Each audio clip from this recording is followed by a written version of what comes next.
your guide to the truth. thenewamericanmedia.com. Broadcasting to you live from the Milky Way galaxy, the solar system, planet Earth, North America, the United States of America, California, Los Angeles, to be specific. Hello, everybody, and welcome to Agree to Disagree.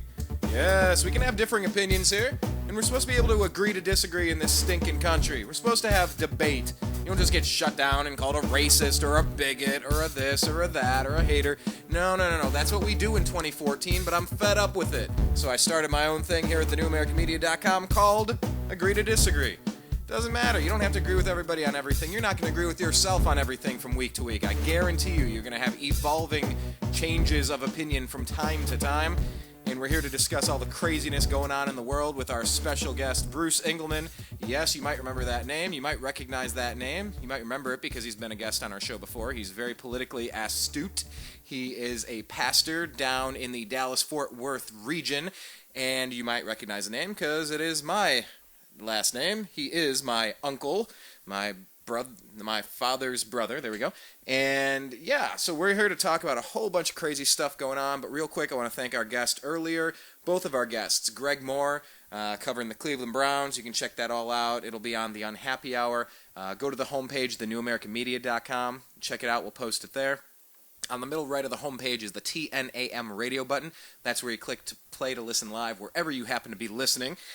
Right underneath that link, it's over on the middle right of thenewamericanmedia.com, is also our Facebook feed. You can click it and become one of our crew over there, or you can just do a search for The New American Media and like the page. Underneath that is our Twitter feed, or you can just search for @American_media_. That's American_media_. And finally, go to youtube.com/The New American Media and subscribe along with our 2,000-something people that have been so kind as to enjoy what we're doing enough to say, hey, yeah, you can deliver that to my front doorstep. You know, kind of like back in the days I used to wake up and get the Cleveland Plain Dealer. Yeah, I used to check the box scores way before computers. Yes, I'm that old. I am so old. There were not personal computers in my home when I grew up playing baseball, but I digress. So, yes, please check us out on all those platforms, and right now, without any further delay, let's bring in our special guest, Bruce Engelman. Bruce, welcome back to the program, sir. How you doing today? I'm doing fine, Brian. Thanks to have me back. It's good to be back, and hello to all your listeners. Hey, man, it's always good having you. There is so much historical perspective you bring to a lot of things. You are very politically inclined. You are someone who keeps your finger on the pulse of what's going on. Obviously, as a pastor, I mean, yeah, you could preach from a dusty old book, or you know, you got to wake people up and talk about current events and relate them back to the dusty old book. And you're somebody that always pays attention to what's going on in the world. So, you know, I know very well where you're coming from and where you've been. But for the people who may be listening to you for the first time, you know, maybe if you could just take a couple minutes here and kind of explain, you know, how you grew up, the positions you've held, the life experiences that led you down this path. And, you know, let's get that full background going so people are aware of what you've been up to. Well, thank you, Brian. Yes, I'd be glad to acquaint your listeners with a brief bio. I was born in Cleveland in 1959 at Fairview Hospital on the west side of Cleveland, and grew up in Parma, Ohio, up until my fourth grade year. And then halfway through my fourth grade year, my parents transferred me to Brecksville Broadview High School and finished the sixth grade at Highland Drive Elementary in Brecksville. I was a Republican as a little boy in those days, and practically worshipped Abraham Lincoln. But I became a Christian when I was 10. I went to church every Sunday prior to that, but I really didn't get it, and made a choice to become a believer when I was, 10 and a half. And then at age 12, my parents relocated to Pennsylvania. As you know, your grandfather retired from the space program at Lewis Research Center in Cleveland, next to Hopkins Airport. And we moved out to where my mother was from. So I basically am a Keystoner. I claim Western Pennsylvania. I went to junior high in PA, high school, graduated from Marion Center High School in Indiana County in 77, and then Westminster College, a liberal arts college north of Pittsburgh and just east of Youngstown in 81, and was in broadcasting for 8 years. and my hometown is Home, PA, a little tiny suburb, if you will, of Indiana, Pennsylvania, Jimmy Stewart's hometown, probably the greatest, well, according to Frank Capra, the greatest cinema actor of all time, and many others agree with that. Carol Burnett said basically the same thing. So we're proud of Jimmy Stewart. We have a museum in our hometown and a statue and so forth. Your Aunt B lived right across the street from the house that he grew up in. And so I was in broadcasting and journalism, print, television, and radio for 8 years. Started out at age 18 anchoring the sports. Most guys start out in radio or newspaper and go to TV. I started out in television, news, and sports and went to radio and print later. But I worked for ABC and CBS and was a writer and reporter for the Pittsburgh Tribune-Review, which is now the largest paper in Pennsylvania, back when we had box scores that you would check every morning when the paper was thrown at your doorstep, like you indicated. Yeah, I got to see if Kenny Lofton went 3 for 4 and how many stolen bases he had. I had to read the stats. I had to see what Albert Bell was up to, and Manny Ramirez, and Jim Thome, and absolutely. I loved that part of the day. Just wake up, sit at the table, and all right, here we go. How'd they do? Oh, man, they did so good. I used to love that. Yes, you were blessed to grow up when the Indians were actually good.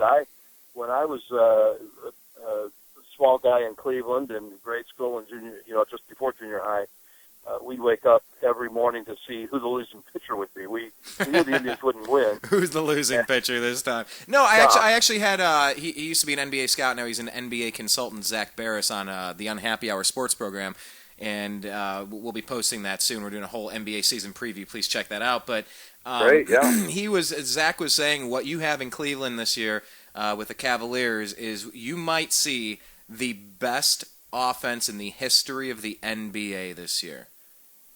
The best offense in the history. Yeah, he's right. That's quite possible. All those first-round draft choices, and then LeBron coming back, and some seasoned veterans thrown in. I think it's going to be a very, very exciting year. I'll be disappointed, quite frankly, if the Cavaliers don't win the whole thing.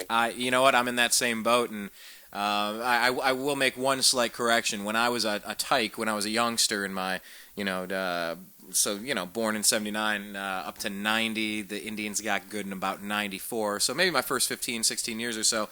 The Indians of the pre-94 Bell, Baerga, Lofton days were miserable. So I saw miserable and I saw great. And I want to get into some of these stories, some of the stuff going on there in your backyard of Texas. Whether we're going to talk Ebola, we're going to talk about that Houston mayor and the freedom of speech and First Amendment demanding, people turn over pastors' sermons, and then she wants to approve stuff. It's very interesting, and we got some beheadings, we got more police shootings, lack of presidential leadership across the board, and how this all ties together. But before we get into all these things, real quick, you spent time in the media back in the day, and here we are in 2014. What kind of differences in media in general have you seen over the decades, and do you see it as a good thing or a negative thing or more of the same thing? Great question, Brian. I think it's not a good thing. It's not a great thing. I think the number one difference in the media is that there is a strong bias from all reporters, unless they're with Fox News or talk radio. Thank God for Fox News, because they're the only ones reporting. The difference was, back in the day, we were all liberals. We were all liberal Democrats, but we still covered every story. I challenge your listeners to go on YouTube or Google John F. Kennedy's 1961 speech, Brian, before the National Press Editors Association and Publishers Association in New York City. I believe it was April of 61. It's now available for the first time. When he warned, he said, when America would get to the place when reporters won't ask the president of one party any tough questions or refuse to cover a scandal, he said, that's the end of our country. And I really challenge your viewers to listen. That's John F. Kennedy. It's just an oral, a verbal speech, oral speech. There's no video with it. It'll rock your socks. You'll think Kennedy came back and gave it 2 weeks ago. And that's where we're at today. We were all liberal Democrats, 90% of us, but we still went after both parties. But today, if you go after Barack Obama and you work for CBS, you're fired. You go after Barack Obama, if you try to investigate the IRS scandal, they'll fire you on the spot. My sources have told me this. ABC, NBC, MSNBC, CBS, PBS, CNN, they do not allow any negative stories on Barack Obama whatsoever. I saw an interesting survey yesterday on The Five, which is a great program. It's on 5 o'clock, obviously, Eastern Standard Time, and Central Standard Time, 4 o'clock, on Fox News Channel, where they compared the amount of negative coverage of George Bush during his congressional elections to this one with Barack Obama, and he had like 85% negative stories every day, and like Barack Obama has had 2% negative stories from the 5 big networks. So that's the biggest difference. We went after Richard Nixon, who was a Republican, but we also went after Gary Hartkens when he ran against Mondale, who was a liberal Democrat, with equal vengeance. But not anymore. It's only the Republicans, only the conservatives, only the Christians. If you're a Democrat or a liberal or a Muslim, hands off. That's the biggest difference. Well, see, there are some people that say Fox News is fantastic and talk radio is fantastic when a Democrat is the president of the country. And then, despite all of the ridiculousness coming out of MSNBC and Huffington Post and ABC, CBS, they're good when a Republican's in office because they do have an agenda and they hold the opposing party's feet to the flames, whereas during the George Bush 8 years, you seldom saw any negative stories on Bush. And just like the flip side, you're not seeing many negative stories on Obama coming from the dinosaur media. What would you say to something like that? Well, it's obvious that the 5 major networks on regular broadcasting channels are definitely very liberal slanted, very much, especially today. I would even say almost to the radical far left-wing extreme. But the difference is, Brian, they are also partisan. They are 100% in the back pocket of the Democratic Party. The reporters are shills of the Democratic Party. None of them have any guts. And even if they do ask one tough question, they won't follow it up. Now, your question about Fox News is a good one. They are slightly slanted toward the right.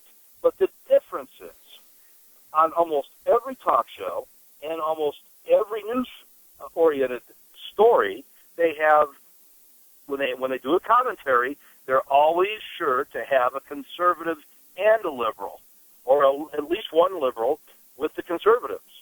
You know, they have Bob Beckel on the 5, one of the most liberal, partisan Democrats. By the way, I like Bob a lot. Bob is an old-fashioned Democrat, and I can live with him, and he's got a good head on his shoulders, and I think he's a good man. He ran Walter Mondale's presidential campaign. But the point is, they always have at least one liberal Democrat, even though it's a conservative network. You don't see that with the other networks. ABC used to have George Will. He is now on Fox to kind of balance it out. And ABC, back in the 70s and 80s, gave you some good balanced coverage. CBS and NBC have always been very biased, and now they're ridiculously biased. So yeah, your point is a good one.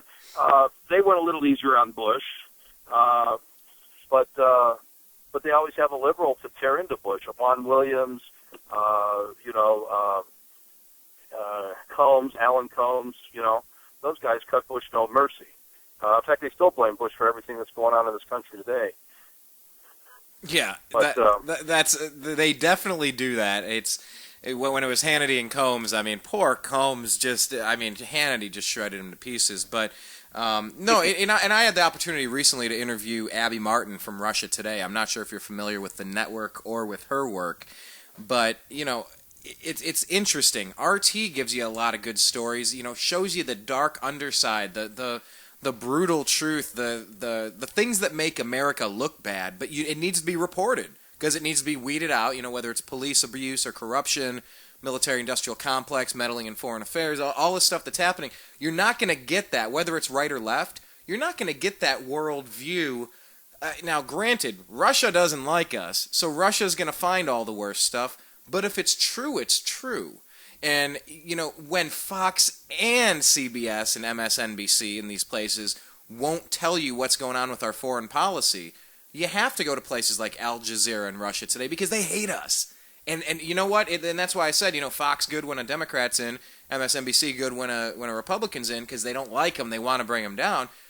You just got to get to the truth. I think where I lost complete faith in the dinosaur media was more along the lines when, it was actually a lot of things, but you can tell when they're reaching, when they're stretching, when they're ignoring the big story because it damages them. It's like you got to pay attention to the elephant in the room. You just have to.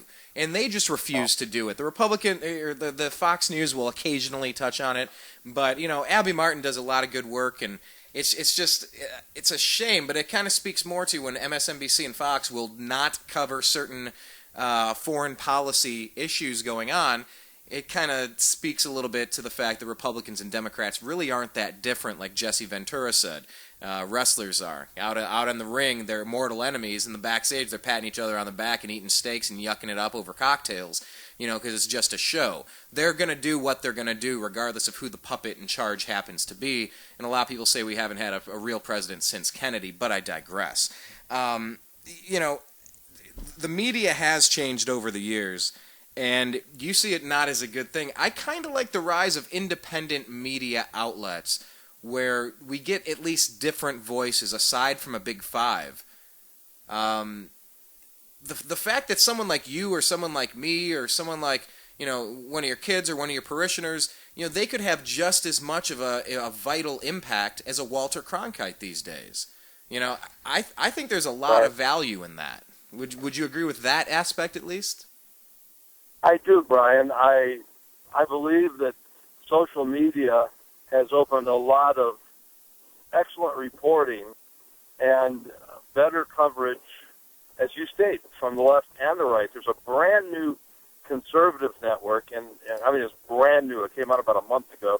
I can't remember the name of it. It's so brand spanking new. There's something I saw, and I don't know if it's this one tries to claim that they're not conservative or Democrat, conservative or liberal. That they just give you news, and they'll have a opinion. One America News, is that the one you're talking about, or is it something different? I think it's something different. Okay, all right. Yeah. I'm sorry, go ahead. I think it's something. They have a lot of talk shows and bantering shows and chat shows, but I've watched it a couple times. It's very good. You can still, it's still rough around the edges, the way Fox was when it first started. But all you have to do is look at the ratings. My goodness. The old cliche, Brian, the proof is in the pudding. Fox is just absolutely stampeding the big traditional four, ABC, NBC, CBS, and PBS, in the ratings, and they are stomping and trouncing MSNBC with Chris Matthews. It's not even funny. I mean, the share, I don't know what the exact share numbers are, but something like 60% of the TV viewing audience on cable, and Chris Matthews gets 2% or 4%. So obviously nobody's watching Chris Matthews anymore because they don't take him seriously. He claims to be a journalist, but he has a tingle down his leg every time he hears, Obama speak. Yeah, it's just intellectually dishonest stuff, and you've seen Fox News and the right do plenty of it themselves as well. But it just, for me, it's always seemed more blatant. I've always, I guess the closest thing I would say I am is fiscally conservative. Just don't spend money you don't have. Socially libertarian. I'll make my decisions, you make yours. Let's just kind of stay out of it as long as you're not damaging a third party of somebody that's not consenting. And then, fiscally conservative, socially libertarian, and pro-capitalist. I just think if you have a strong work ethic, you should be rewarded for that. I don't think lazy bums or people that make bad decisions should get special treatment to even the playing field. I think there's a point. If you're a better free throw shooter, you should score more points. If you're better at hitting a baseball, your batting average should be higher. You shouldn't redistribute a batting average, and go Royals, by the way. I don't know if you're pulling for the Royals or the Giants, but I'm definitely pulling for the Royals. I'm definitely pulling for the Royals. Yeah, I'm a Pirates and Indian fan. You know that. I have been for years, being from Pittsburgh and Cleveland. But the reality is, I always wind up rooting for the American League because of the Indians in both the All-Star game and also the the World Series. So. Yeah, I tend to go, and I've been to San Francisco quite a few times in the past couple of years, and it's a way cooler city than I was told it was. It's a really neat place up there. But I just can't bring myself to root for the Giants. I'm pulling for the Kansas City Royals because it's been since 1984 since they've done anything productive over there. So or 85. So good for them. You know, I hope that they win it. We'll see. The series is tied up, but you know, it's an interesting world where everybody wants to get put in a box. You know, oh, you're Republican. Oh, you're a Democrat. Oh, you're Libertarian. Oh, you're a this or that. Or, you know, here's your religion. I just think it's time for our country to get past all the bickering and get to the real issues. And, you know, we have a situation right in your backyard. And this is the main reason why I brought you into the program today. Because I've been dying to do this story since I heard about it. And I kind of want to set it up a little bit as best I can. Excuse me, as this is a story from yesterday. This is off of the Blaze. This says, read the tough letter that a U.S. Civil Rights Commissioner sent to Houston Mayor regarding sermon subpoena, a chilling effect. It says the battle over subpoenas issued by the city of Houston for pastors' speeches and other communications has taken yet another turn, with a member of the U.S. Commission on Civil Rights penning a letter to Mayor Anise Parker lambasting the information request. Commissioner Peter Kirsanow, who opened his letter by noting that he was writing on his own accord and not on behalf of the entire commission, warned that the city's pastoral requests, quote, threaten to have a chilling effect on religious and political speech that is protected by the First Amendment. Although non-parties to a lawsuit can be required to provide information that's reasonably likely to be relevant and admissible, these subpoenas are plainly overbroad, end quote, Kirsanow wrote. He continued, a subpoena that requires a pastor to turn over an email to his neighbor about the details of the Equal Rights Ordinance. There we go. I got to stop that ad before it started barking at me, thankfully. The Equal Rights Ordinance, or draft book chapter on the Bible and homosexuality that discusses the Equal Rights Ordinance, is clearly overbroad. Kirsanow continued claiming no government institution should require private citizens to turn over personal communications that relate to important issues of the day, noting that pastors are private citizens with free speech just like anybody else. So, you know, you've been following this. This is in your backyard. So maybe you could kind of set the stage for us and tell us, you know, what have you learned about it? What are your thoughts? And, you know, if you've had any reaction from any in the congregation, any of your peers, because this thing just really shocked me that there was such a brazen attempt to do something so un-American. It is un-American. It is unconstitutional. It is illegal, and it further underlines the gross hypocrisy of the left.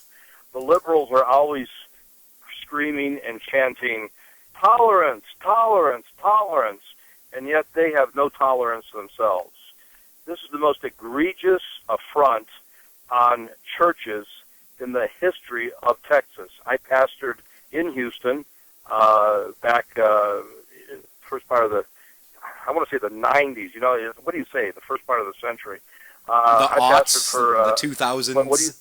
The outs? Yeah, yeah. Right after 9/11, I pastored in Houston, and then when your Aunt Connie doctored with cancer, I practically lived in Houston over at Westside Baptist Church with Connie as she doctored at probably the finest hospital in the world, MD Anderson. I have nothing but good to say about them. But being that as a man, I'm very familiar with Houston. I'm familiar with the city, the people, the demographics, the church climate down there. And I have not talked to one minister, pastor, preacher, or priest in Dallas, Fort Worth, or Houston who agrees with this, because it is so over the top, Brian. I mean, since when do politicians approve the sermon or homily or message or speech of any preacher? We forget that the reason the Pilgrims came from England and the Puritans came from Holland, and they had that nice little Thanksgiving on the beach with the Indians, and prior to that, 1492, Columbus sailed the ocean blue, and this might offend a few of your listeners, but there wasn't one Muslim on the Santa, the Maria, or the Pina. There was not one Muslim on the Mayflower, and there were no liberals on any of those four ships either. And the liberals are always screaming, separation of church and state, separation of church and state, separation of church and state. If somebody wants to stand up and have a prayer at a high school football game or a prayer at a city council meeting. Separation, church and state. You can't do that. Separation of church and state, which, by the way, is not in our Constitution. That was a phrase from a private letter. We've discussed that before between Thomas Jefferson and James Madison. It was a private letter. Oh, speaking of private letters, this woman, this so-called, she's not even a woman, this so-called mayor, she wants the private correspondence and letters of all these ministers in Houston. She said, I want to read every letter and every sermon that these ministers have. So she is wanting to confiscate their private personal mail. I mean, this woman's got to be out of her tree. So I am launching a national program, Brian, to demand her recall. I like what your friend Governor Mike Huckabee said yesterday. He said she wants letters, she wants outlines, she wants sermons. I'm asking every minister and pastor in America to send her at least one copy of their sermon, their outline, and some tapes and DVDs. And we'll flood her office if she wants sermons. She's starting to backpedal a little bit now. She's saying, well, I really didn't know what a sermon was. I just wanted their speeches against homosexuality. And by the way, I agree with Jesse Ventura. My friend Governor Ventura and I spent the day together a few years ago. He said, Bruce, the Republicans need to keep out of the bedroom, and the Democrats, because they never know anything about business or commerce, hello, Mr. President, should stay out of the boardroom. That's one of my favorite lines of all time. One of my favorite lines. Keep the Republicans out of the bedroom, keep the Democrats out of the boardroom. Just, it's very libertarian. It's just, yeah, if you're not harming a third party that isn't consenting to what's going on, there is no harm, no foul. Let it go, and if God has got a problem with it, then we'll all sort that out, and when we meet our maker, if there's a maker, when we pass from this experience. There's no need to get bent out of shape about all this stuff here. I love that line. Anyway, I digress. No, it's a great line, and it does fit your libertarian / independent thinking, because it's true. And the truth of the matter is, I don't care what people do in the privacy of their bedroom as an American.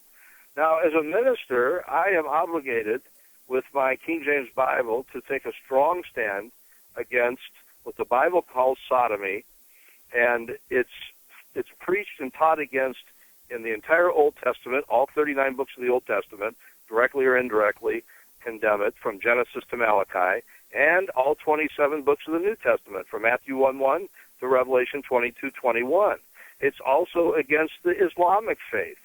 And I don't see this ultra-liberal mayor of Houston attacking the mosques or the imams in those mosques.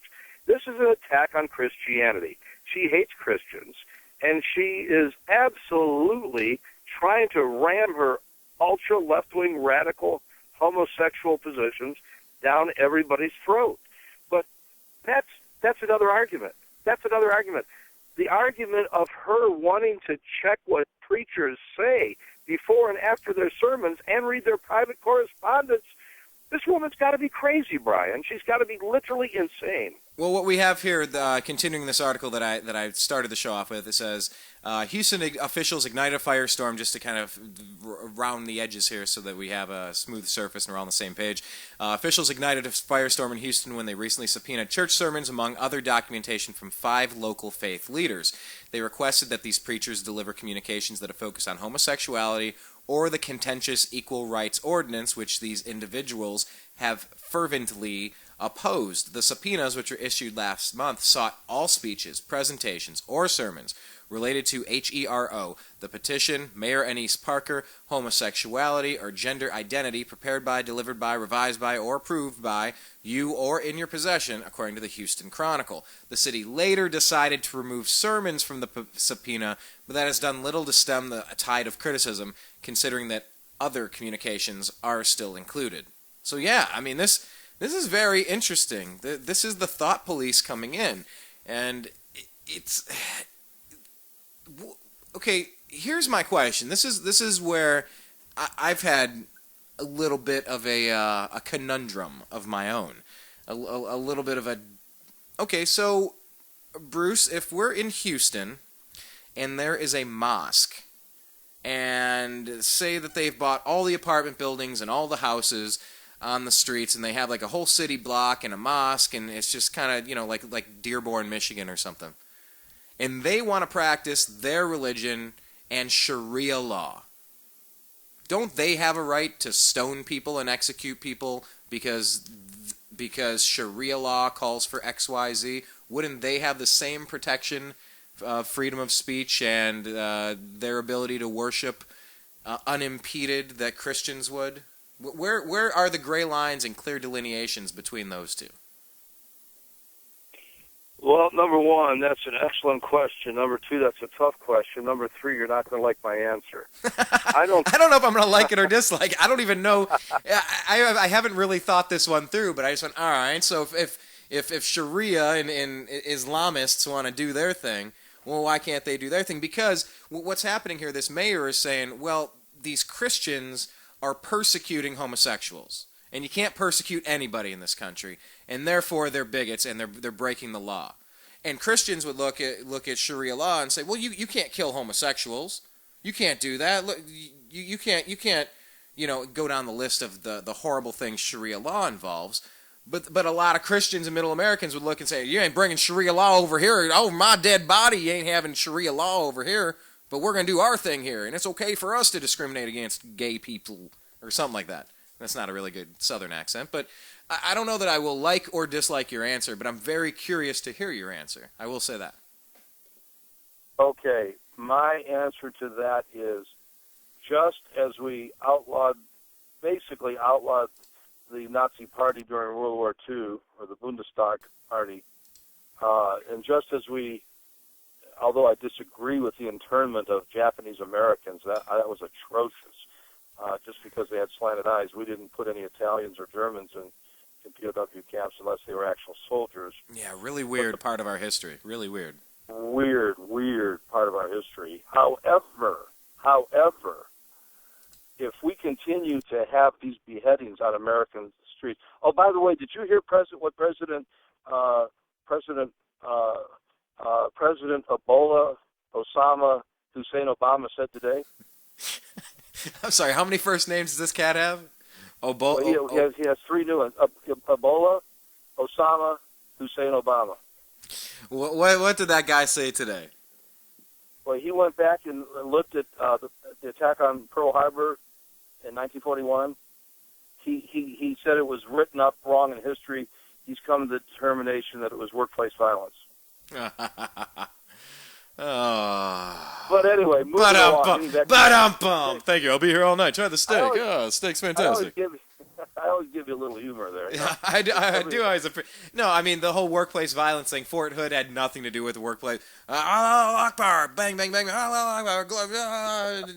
No, that was just something that happened at work. No, dude, it's this crazy Islamist, I want to kill people that don't agree with me bullcrap that I don't know why we're tolerating in this country. Go do your thing in your place, and even there it's bad.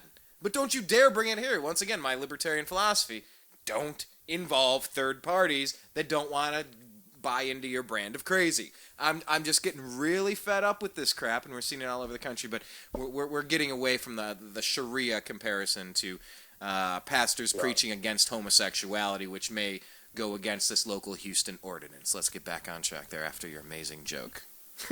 Well, thank you. I'll try. And I did like the joke, by the way, so go ahead. Well, thank you, and I am proud of our neighbors to the north. They called it terrorism, and thank God for that sergeant of arms who took the terrorists out. But getting back to your point, yes, I don't believe that Sharia should be allowed to exist in this country.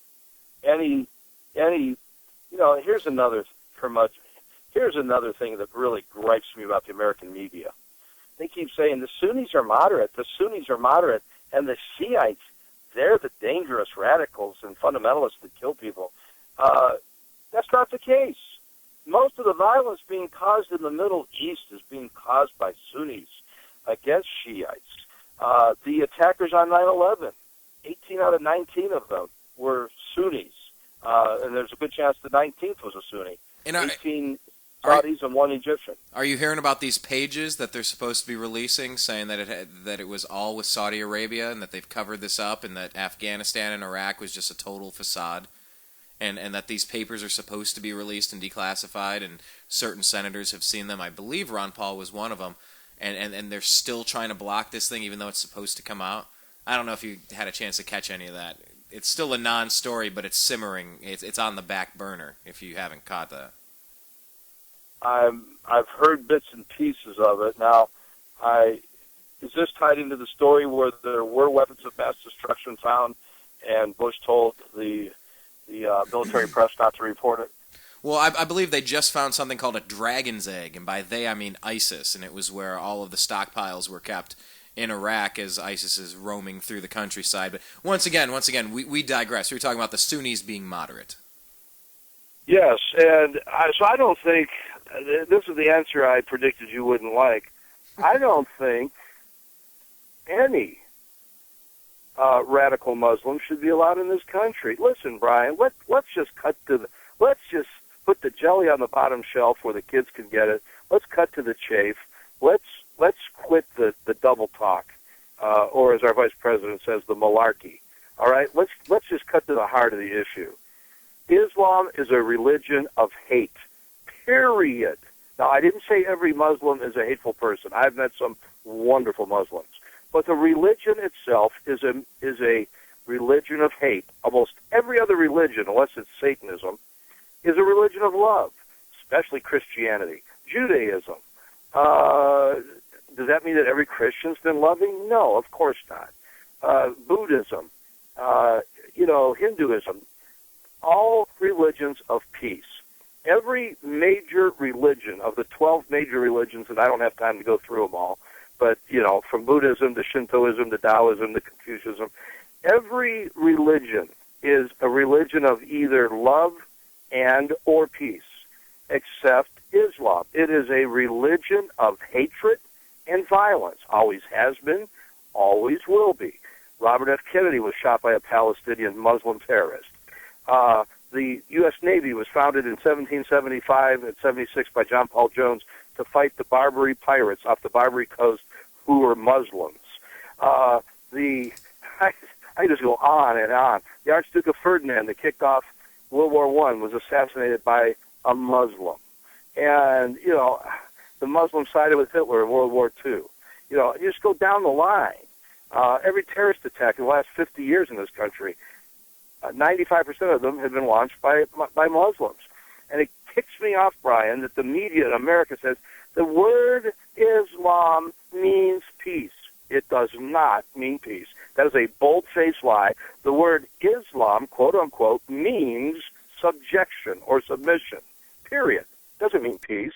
You either subject yourself or submit to their religion and convert, or you get killed, just like the lady just a few miles north of us in Moore, Oklahoma. By the way, NBC, CBS, ABC refuses to cover that story. Fox has covered it a little bit. That was not, and the FBI and Holder and Obama are calling it workplace violence again. Eric Holder and the president had to make sure they ran down to Ferguson and jumped to assumptions when they didn't even know what Officer Darren Wilson. They didn't know what the facts were. It was a lot like the beer summit issue, where the Cambridge police acted stupidly. There's no facts. It's just flame the fires of phony racism. This guy, the toxicology report came out on this Michael Brown, said he was high as a kite enough to be experiencing hallucinations. I've been high before, but hallucinations? That is a strong, on camera robbing that convenience store, hands up, don't shoot. Manager. That's what Eric Holder was busy doing. Instead of claiming workplace violence up in Oklahoma, instead of actually closing the border to keep Ebola out, to keep tens of thousands of undocumented illegal visitors that are not visitors. If someone breaks into your house, they're called a thief, they're called a burglar. It just shuffled across the country, no answers across the board. That's what our president and Eric Holder, that's what they're interested in doing. It just blows my mind. I could get being proud of being black, and I could get because I'm proud of being white. I get someone could be proud of being a man. Someone could be proud of being a woman. Someone could be proud of being a Christian, proud of being a Jew, or proud of being Islamic, or proud of being a Cleveland Indians fan. Whatever the case may be. Your father's proud of being a German American. We all come from somewhere. That's fine. But I just don't understand this payback mode this angry, vitriolic, we'll let our ambassadors get slaughtered in Benghazi and blame it on a video that criticized Islam and the Prophet Muhammad. Once again, they came up with a completely fake story to make it clear, if you speak out against Islam, well, we're going to let you die. And, well, they kind of had it coming. They were I would protest too and kill people if someone made fun of Jesus Christ. That happens every day, but Christians aren't doing what they're doing. And it's just, you look at Fast and Furious. We want to disarm people against guns. We want to brainwash people against guns, said Eric Holder on tape, and I'll probably pull it up and play it here in a second. So we run illegal guns down to the Mexican drug lords so that hopefully the result will be dead bodies that could be pinned to and attributed to and traced back to guns that were illegally smuggled from America, to say, see, we need stronger gun control. Dancing on the graves of the kids at Sandy Hook. Go down the list. These guys are absolutely off their rocker, Bruce. Just angry at everything that isn't them, that isn't black, that isn't Islamic, that isn't air quote minority, because when you add up every 15% or every 5%, that's way more of a majority than anything else. I just don't understand where they're coming from. I can't get it. It's the most anti-American thing I can think of, where people are just going to just bash and try to destroy people that are unlike them. Isn't that exactly the type of lousy personality traits and criminal activity that was happening to blacks in this country with slavery and with the Jim Crow laws? Why was that being turned on other people? We can't put a flight ban on Northern Africa. Sorry, Bruce, I'm in the middle of a rant. I've been pent up on this for a second. We can't put a flight ban on Northern Africa to 3 little countries, but we'll put a flight ban on Israel just to punish them when all that crap was going down a few months ago. It's so blatantly obvious that this president and Eric Holder and Hillary Clinton and these people in charge, they hate Christians, that they will do anything to bend over backwards for Islam. At the expense of common sense. I can understand wanting to protect the underdog or something, but that's not workplace violence in Fort Hood. That is Islamic, extremist, terrorist acts of war committed by lone wolves that are being trained and taught and encouraged by imams all over the world. You're seeing it everywhere. And this president will not play the game. He will not seal our southern border. He wants hundreds of thousands of people to sneak in so they'll vote Democrat in 10 years. I mean, what in the hell is going on? It's just, there's just an outright mutiny in this country. The person steering the ship wants to take it off the cliff. I just don't get it, Bruce. And thanks for letting me vent there, because I guess I've done a few too many sports shows over the past few weeks. I've been holding back on my politics, and I just needed to at somebody. So thanks for that. No, I enjoyed everything you said, and I must agree with 99.9%. I agree with just about everything you said. I agree. I think we are in a sad state in this country. I have fought for civil rights all of my life. I've gone to 2 Ku Klux Klan rallies on the front line, putting my life at risk to protest the Klan. I was often the only white person that showed up at the Black Student Union at Westminster College. Your Aunt B and my Aunt B and Uncle Charlie in Indiana, Pennsylvania founded the NAACP chapter. They were white, but they founded the NCAA chapter of Indiana, Pennsylvania. I have fought, and your relatives have fought for civil rights all of our lives. I have 5 cousins who are African Americans. Right now, 3 or 4 of my best friends are African American. My favorite preachers are African American. But this president, it has nothing to do with skin color, because I endorsed Herman Cain, last time out, until he dropped out, so then I voted for Ron Paul. But I'm simply saying that it has nothing to do with skin pigmentation. This president hates America. I agree. He hates Christians. Eric Holder hates Christians. Michelle Obama hates America and hates Christians. Why aren't they down? Why isn't Eric Holder down in Houston with this subjugation of Houston preachers? And by the way, 250 black preachers are protesting this. 250. See, what happened, Brian, was, getting back to your original question, these... I had an original question. We're all over the place today, but that's kind of how I roll, so thanks for rolling with it. Well, I love it. I love being flexible. I love what Mike Savage often says at the beginning of his program. The producer told me to be focused. I don't want to be focused tonight, all right? Yeah, well, you know what? As soon as I get a producer, I'm sure I'll be telling him the same thing. Him or her. Yeah, one of these days. Exactly. But no, the churches in Houston, after the liberal city council voted, I think it was 7-4 or something like that. They have two radical homosexuals on the city council that side with the mayor every time. They were told that men were allowed to use women bathrooms in the churches and women were allowed to use male bathrooms in the churches. And, of course, this would be throughout the whole state of Texas. And the black preachers down there said no. I'm glad to see the blindly standing up to this Obama administration and in particular this mayoral administration in Houston. I just mentioned Mike Savage. You know, like Savage says often, they're decapitating people in the streets in America and Canada. They're attacking cops. We have Ebola coming over here in droves. And all these liberals care about homosexual rights and abortion, homosexual rights and abortion, homosexual rights and abortion, homosexual rights and abortion. And Christopher Columbus was evil. Oh, like the Indians never scalped anybody? Come on, it's ridiculous. It's this political correctness, Brian, is killing America. And we got a guy in the White House who has no respect for the Constitution, no respect for Christianity. And you're right.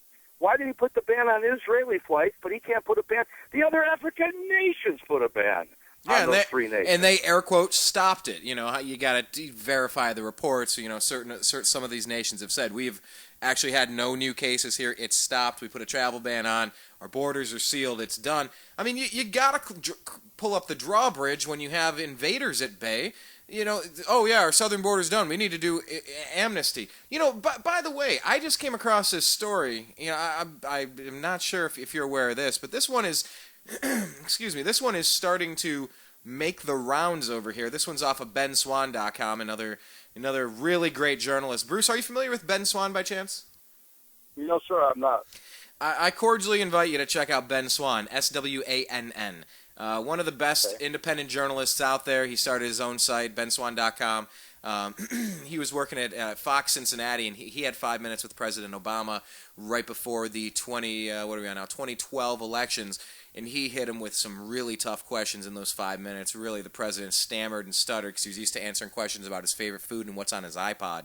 But anyway, there's a story on benswan.com that says, Obama administration prepares for creation of 34 million green cards following midterm elections.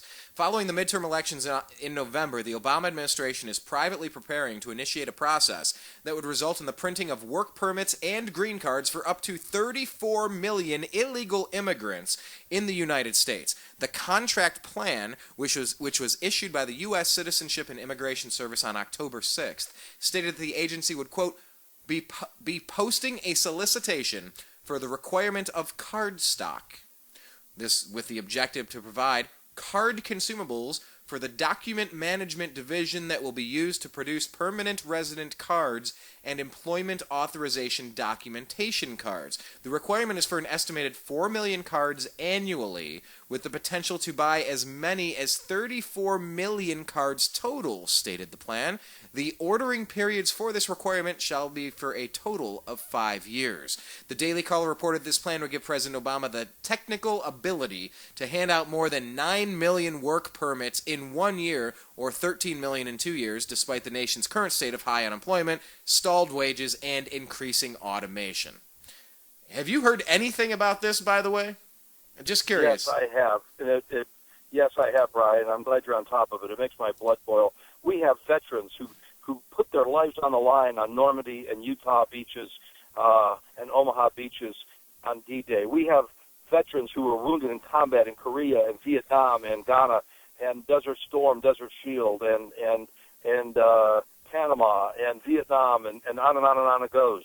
The current wars with Iraq and Afghanistan, who cannot get help, who cannot get assistance, and yet all these illegal aliens and immigrants that are coming over to the country illegally from Central America and the Middle East, they're getting free health care, they're getting free groceries, their kids are getting free education, and they're even getting free legal and lawyer service. And if anybody votes Democrat this time, I don't care if they vote Libertarian, Republican, Independent, or Green Party, but any idiot that votes for the Democratic Party in this coming election in 11 days is a moron, an idiot, and they hate America. I don't care who's listening to me right now. I have a lot of relatives who are Democrats. I have a lot of relatives who are African American. I love them with all my heart. I give my life for them, and I have fought for civil rights. But any numbskull that votes for the Democratic Party deserves to have ISIS come over and cut off their mom and dad's head. It's ridiculous. It's true. Liberalism is modern liberalism is a mental disorder. And you see what's going on, who we funded and who we didn't. We didn't back the Green Revolution in Iran. We're backing ISIS to overthrow, okay, let's get this all straight. In Syria, trying to get rid of Assad. All these countries are blurring together for me. All these foreign leaders are blurring together for me. It's just a train wreck of a disaster. If we can put F-16s into the hands of the Muslim Brotherhood, oh yeah, we're in. Yeah, but if the Green Party wants to overthrow the bad guys in Iran, nope. No, we're keeping we will not meddle over in Iran. Oh, but we'll meddle everywhere else. I said the same thing. I posted on my personal Facebook page. I said, I'm not going to tell you to vote Republican in this next election. But if you want to ask me, I will absolutely tell you who not to vote for and what not to vote for. It just doesn't make any sense. If the VA is so overwhelmed and underfunded, incompetent, and corrupt that they cannot take care of the veterans that have fought and sacrificed their entire lives, ruined their family life, came back crippled, disabled. If we can't even take care of the veterans returning at the VA, what in the hell are we doing allowing one person to sneak in our border when we can't take care of the people? And frankly, some of the only people I think we should be taking care of. I think extremely disabled people, mentally and physically, and our military are damn near the only people that should be getting public funds from our government that's almost $18 trillion in debt at this point. All these public welfare programs rewarding poor choices, I have no patience for it. If there's going to be private charity, cool. Private charities, the churches, that's fine. Don't take from me to give to somebody that makes bad decisions. But if we can't take care of the vets, what are we going to... Who in their right mind, if they wanted to protect and defend this country, would want 34 million low-skilled workers or people that don't even understand the language they're coming to flood into our system if you didn't study Cloward and Piven's radical strategies from the 60s about destroying capitalism and America by overwhelming the system with dependence and letting it collapse so communism, socialism, Marxism, however you want to define it, can take its place. If it's not obvious to people, I just don't think they're paying attention. I don't think they want to. Good. We are saturated with uneducated people because our schools have not taught history in the last 30 years. You know, they have one page for George Washington, Ben Franklin, and Stonewall Jackson, and 50 pages for Malcolm X and Farrakhan. They have one page for Abraham Lincoln and FDR, and 600 pages for Che Guevara and Fidel Castro. And you're right, Brian. Our whole educational system has been infiltrated with socialists, communists, ultra-liberals, radicals, fascists, Nazis, humanists, secularists, atheists, agnostics. Must I go on? But where is the vote for just old-fashioned nationalism and old-fashioned patriotism and a little conservatism and some family values and some tradition? This is a great country, and I don't apologize for it. Why do they always turn to us? Why do they always turn to us if when they have a hurricane, when they have a tsunami, when they have a civil war, if we're this evil country? Why is everybody drowning to get over here on rafts from Cuba? Because we're suckers. Because we're suckers, Bruce. We're just suckers. Or maybe the big corporations want cheap, low-skilled labor to drive the wages down. The middle class has been absolutely destroyed. I don't know if it was all NAFTA. I don't know if it was all George H.W. Bush's New World Order. I don't know if it was all everything that happened in the economy collapsing under Bush. I don't know if it was all Obama's controlled demolition of the economy. I don't know. President Gore signed NAFTA and GATT. You know, NAFTA, all these things. I don't know exactly what's happening here, but there is no middle class anymore. The middle class is damn near impossible to get into the club. They're not accepting new members. And if you're flooding the country full of people that face it, if you're 7 years old, you have tuberculosis, that IV, was that immunovirus, something 68, that weird disease that didn't exist prior to that surge in illegal immigration, the border jumpers over the past summer, Ebola, everything across the board. I mean, what is that going to contribute to this country when we do have people that need jobs? Our veterans aren't being taken care of. Yeah, our infrastructure needs help. We got to pay down our debt. We got a huge bloated military that's in every country all over the globe playing Team America World Police. We can't continue this, but this president wants 34 million people to just flood on in so that Democrats will be in power forever. I just don't understand the philosophy. That's not... You wouldn't keep inviting people to your training camp if they can't hit 200 in a baseball season. If they can't stay above the Mendoza line, they don't belong in the big leagues. Remember, Brian, he said he only wants, in foreign policy, he only wants to hit doubles and triples. He doesn't want home runs or grand slams or walk-offs in the ninth. He wants batters that hit 150. He wants losers. The Democratic Party is a party of stinking losers, a bunch of harlots and welfare entitlement people, low information voters. Give me. Obama's their Santa Claus. Hey, he gave me a phone, man. He's going to put free gasoline in my car. He's going to give me free health care. Oh, yeah? Then why are health care premiums skyrocketing? Why did he break his promise and lie to us and say we could keep our own provider, or definitely our own doctor, and now we can do neither? He is destroying our health care, and he can't send 4,000 troops to defeat ISIS, but he sends 4,000 troops to get contract Ebola in Africa. What is that? It doesn't make any sense, but it's the same guy. Let's remember who this guy is. Let's see if a commercial is going to pop up here or not. Yes, of course, a commercial. Good thing I have it on mute. This ain't my first rodeo, yo. And without a producer, I got to cue all these up as I go. But remember, just remember, it's very important to remember. This is what we were told. We will keep this promise to the American people. If you like your doctor, you will be able to keep your doctor. Period. If you like your health care plan, you'll be able to keep your health care plan. Period.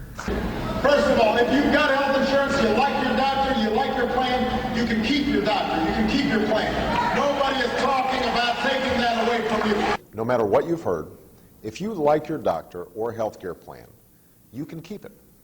What was that? If Groucho Marx, who are you going to believe, me or your lying eyes? You like your doctor, you can keep your doctor. If you like your private health insurance plan, you can keep your plan. Period. If you are among the hundreds of millions of Americans who already have health insurance through your job, or Medicare, or Medicaid, or the VA, nothing in this plan will require you or your employer to change the coverage of the doctor you have.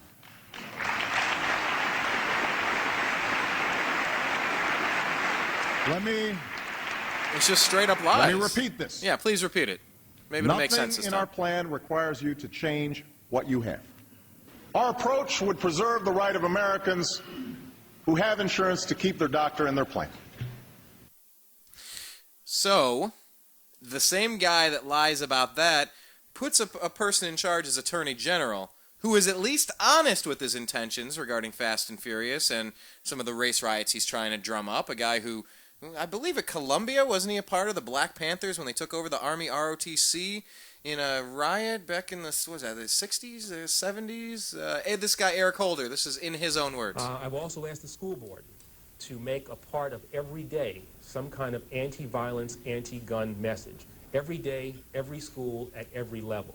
One thing that I think is clear with young people and with adults as well is that we just have to be repetitive about this. It's not enough to simply have a catchy ad on a Monday and then only do it every Monday. We need to do this every day of the week and just really brainwash people into thinking about guns in a vastly different way.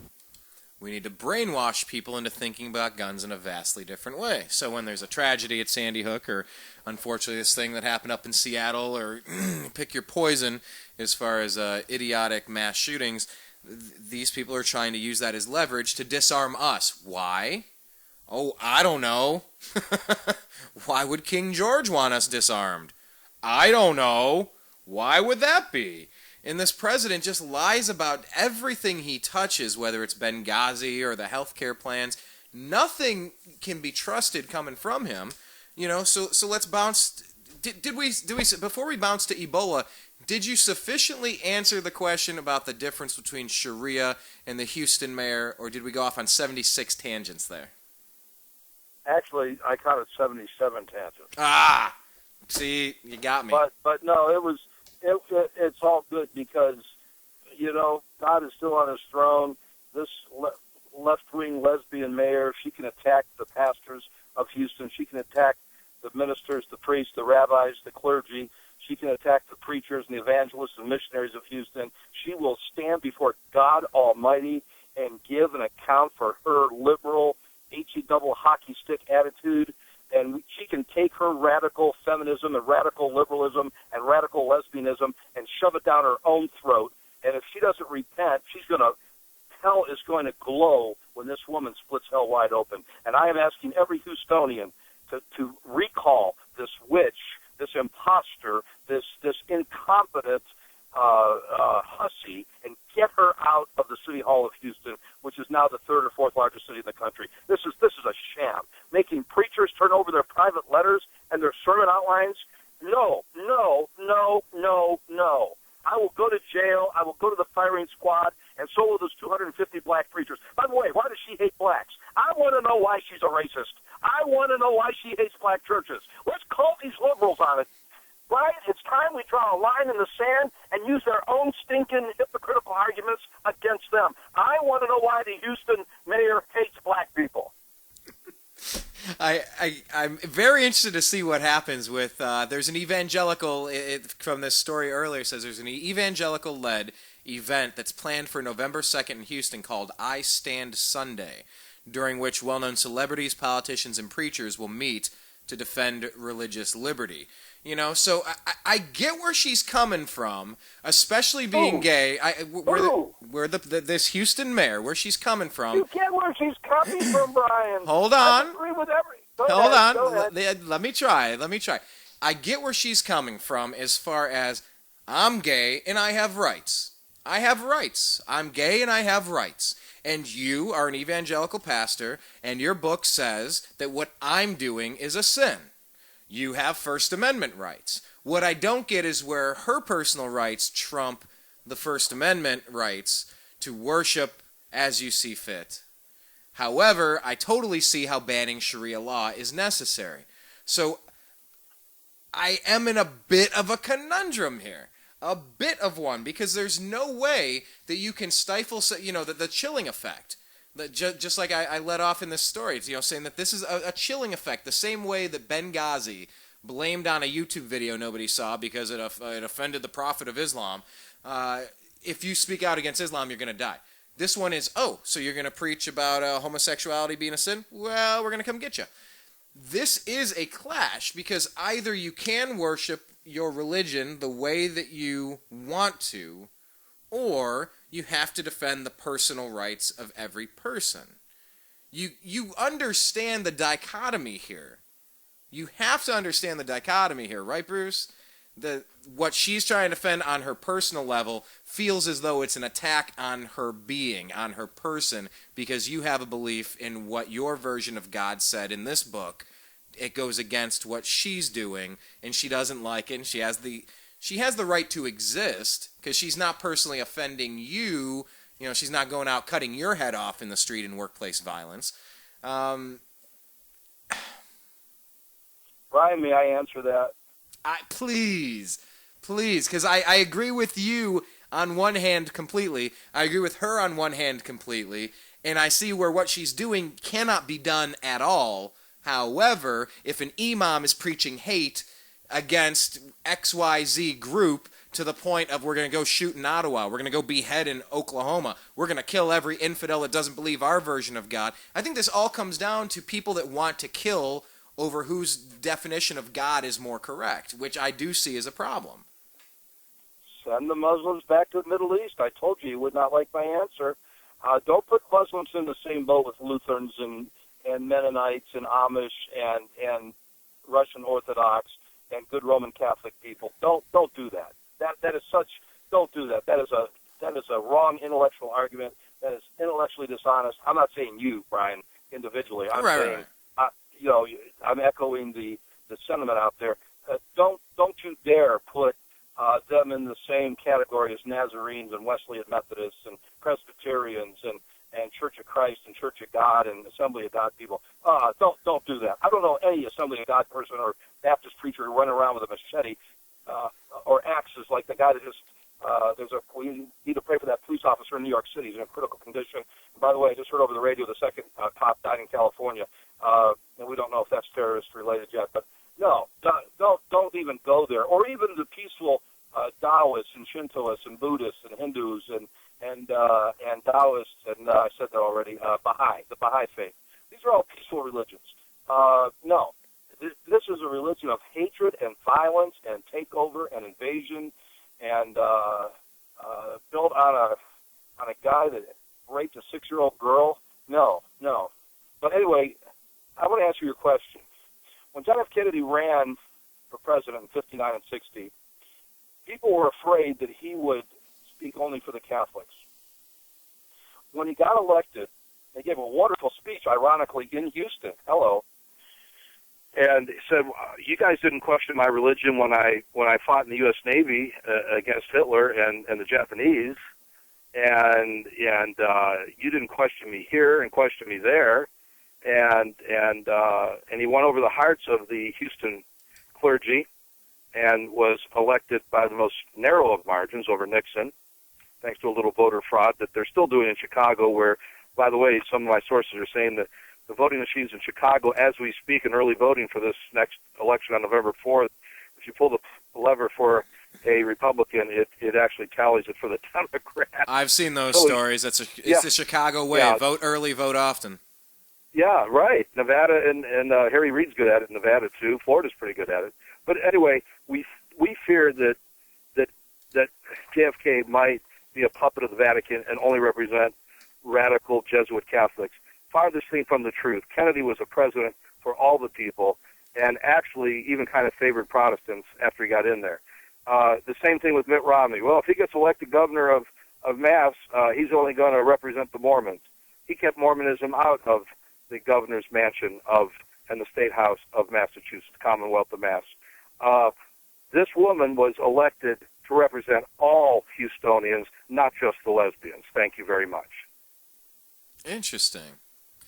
Because you have to represent everybody, and you're not calling for the death of homosexuals.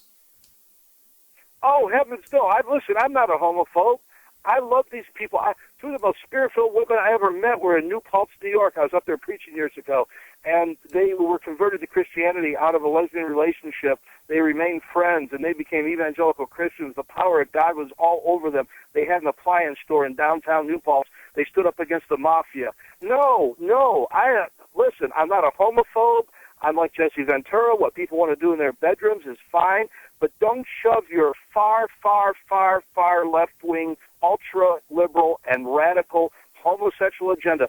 Do you know in the Commonwealth of Massachusetts, speaking of Mass, Ted Cruz just showed us a movie down at the Republican National Convention stateside here in Fort Worth it was this year, and Cassandra, my wife, and I went.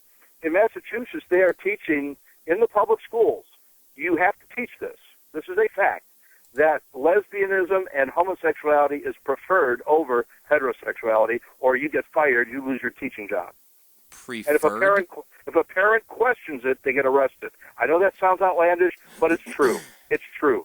Have your listeners do their homework. If a parent questions the ultra-radical pro-homosexual agenda in the public and government schools of the Commonwealth of Massachusetts, they will get arrested on the spot and taken to jail. They're not even allowed to question it. And if the teachers don't teach that homosexuality is preferential to heterosexuality, they get fired on the spot. Now, That's where our nation's headed, Brian. That's where our country's headed. Well, the Common Core is the same thing being taught, and who's in charge of what goes into the books and taking out certain I've seen where the Second Amendment has been changed in textbooks. It's happening where history is trying to be rewritten. So I get where we're at with this. I get with this Houston mayor. I get that this situation. It's just infuriating that it's just infuriating. You see what Edward Snowden told us, that our Fourth Amendment is no longer there. The NSA is spying on everybody. It's blatantly. If that's not a high crime or a misdemeanor, blatantly violating the fourth most important thing in your Bill of Rights, I don't know what is. That's impeachable. That's it. At what point does all that mass surveillance become treasonous? But we have a First Amendment right that's supposed to be so sacred, even if you're not religious. It's supposed to be sacred that, we can say what we want, we can believe what we want, we can worship the way that we want, we just can't harm somebody else. And I guess that's the key difference in Sharia is if you practice homosexuality, you're going to get killed. We're going to kill you. We're going to bury you up to your neck, and we're going to stone you to death. Okay, cool. And murder is illegal. Where evangelicals come across and say that, okay, homosexuality is not preferred by God. God does not condone or approve of this activity. There you go. What are you going to do to us? We're going to tell you what God said, and you'll have to deal with that when you pass on. That's not the threat of violence attached to it. So I guess for me, that's the biggest difference there. Am I close? Does that? No, you're fairly on target there.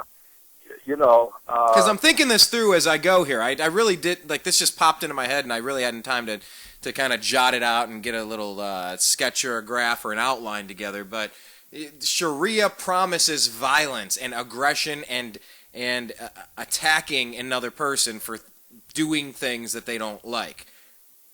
Pastors and evangelicals and Christians that don't approve of homosexuality, the answer isn't, therefore we kill them. They convert or we kill them. That's not right. That I've never really heard that ever. I'm sure there's a crazy guy somewhere that has said something, but I've never heard that, and I don't think that's what's being said. So, I guess to me, this Houston mayor just totally out of her gourd with this. And there's something that just came up on Huffington Post as well. She went on Twitter late yesterday to express her frustration. The Texas Department of Public Safety, this is a different angle though, barred her daughter from taking a driving test because the daughter has two moms. On Twitter she said, daughter needs driver's test, has all docs, some in mom's name, some in mom A name, some mom K. Okay, she can't really even type or text with grammar. Anyway, but with birth certificate showing both. DPS, the Department of Public Safety, says can only be from one mom! Exclamation point. Finally, after a third trip to DPS with different sets of docs, in an unnecessary paper chase, the last child has her driver's license. I don't know. It's all weird to me. I just think with Ebola, and I'd like to, unless you want to comment on this denying the driver's license thing, I want to get into. I want to cover Ebola before we get out of here. Well, I would just say, Brian, I would recommend a book to that family, Heather's Other Mommy. That might help a little bit. That's a joke. But, here again, God didn't make Adam and Steve or Eve and Eva. He made Adam and Eve.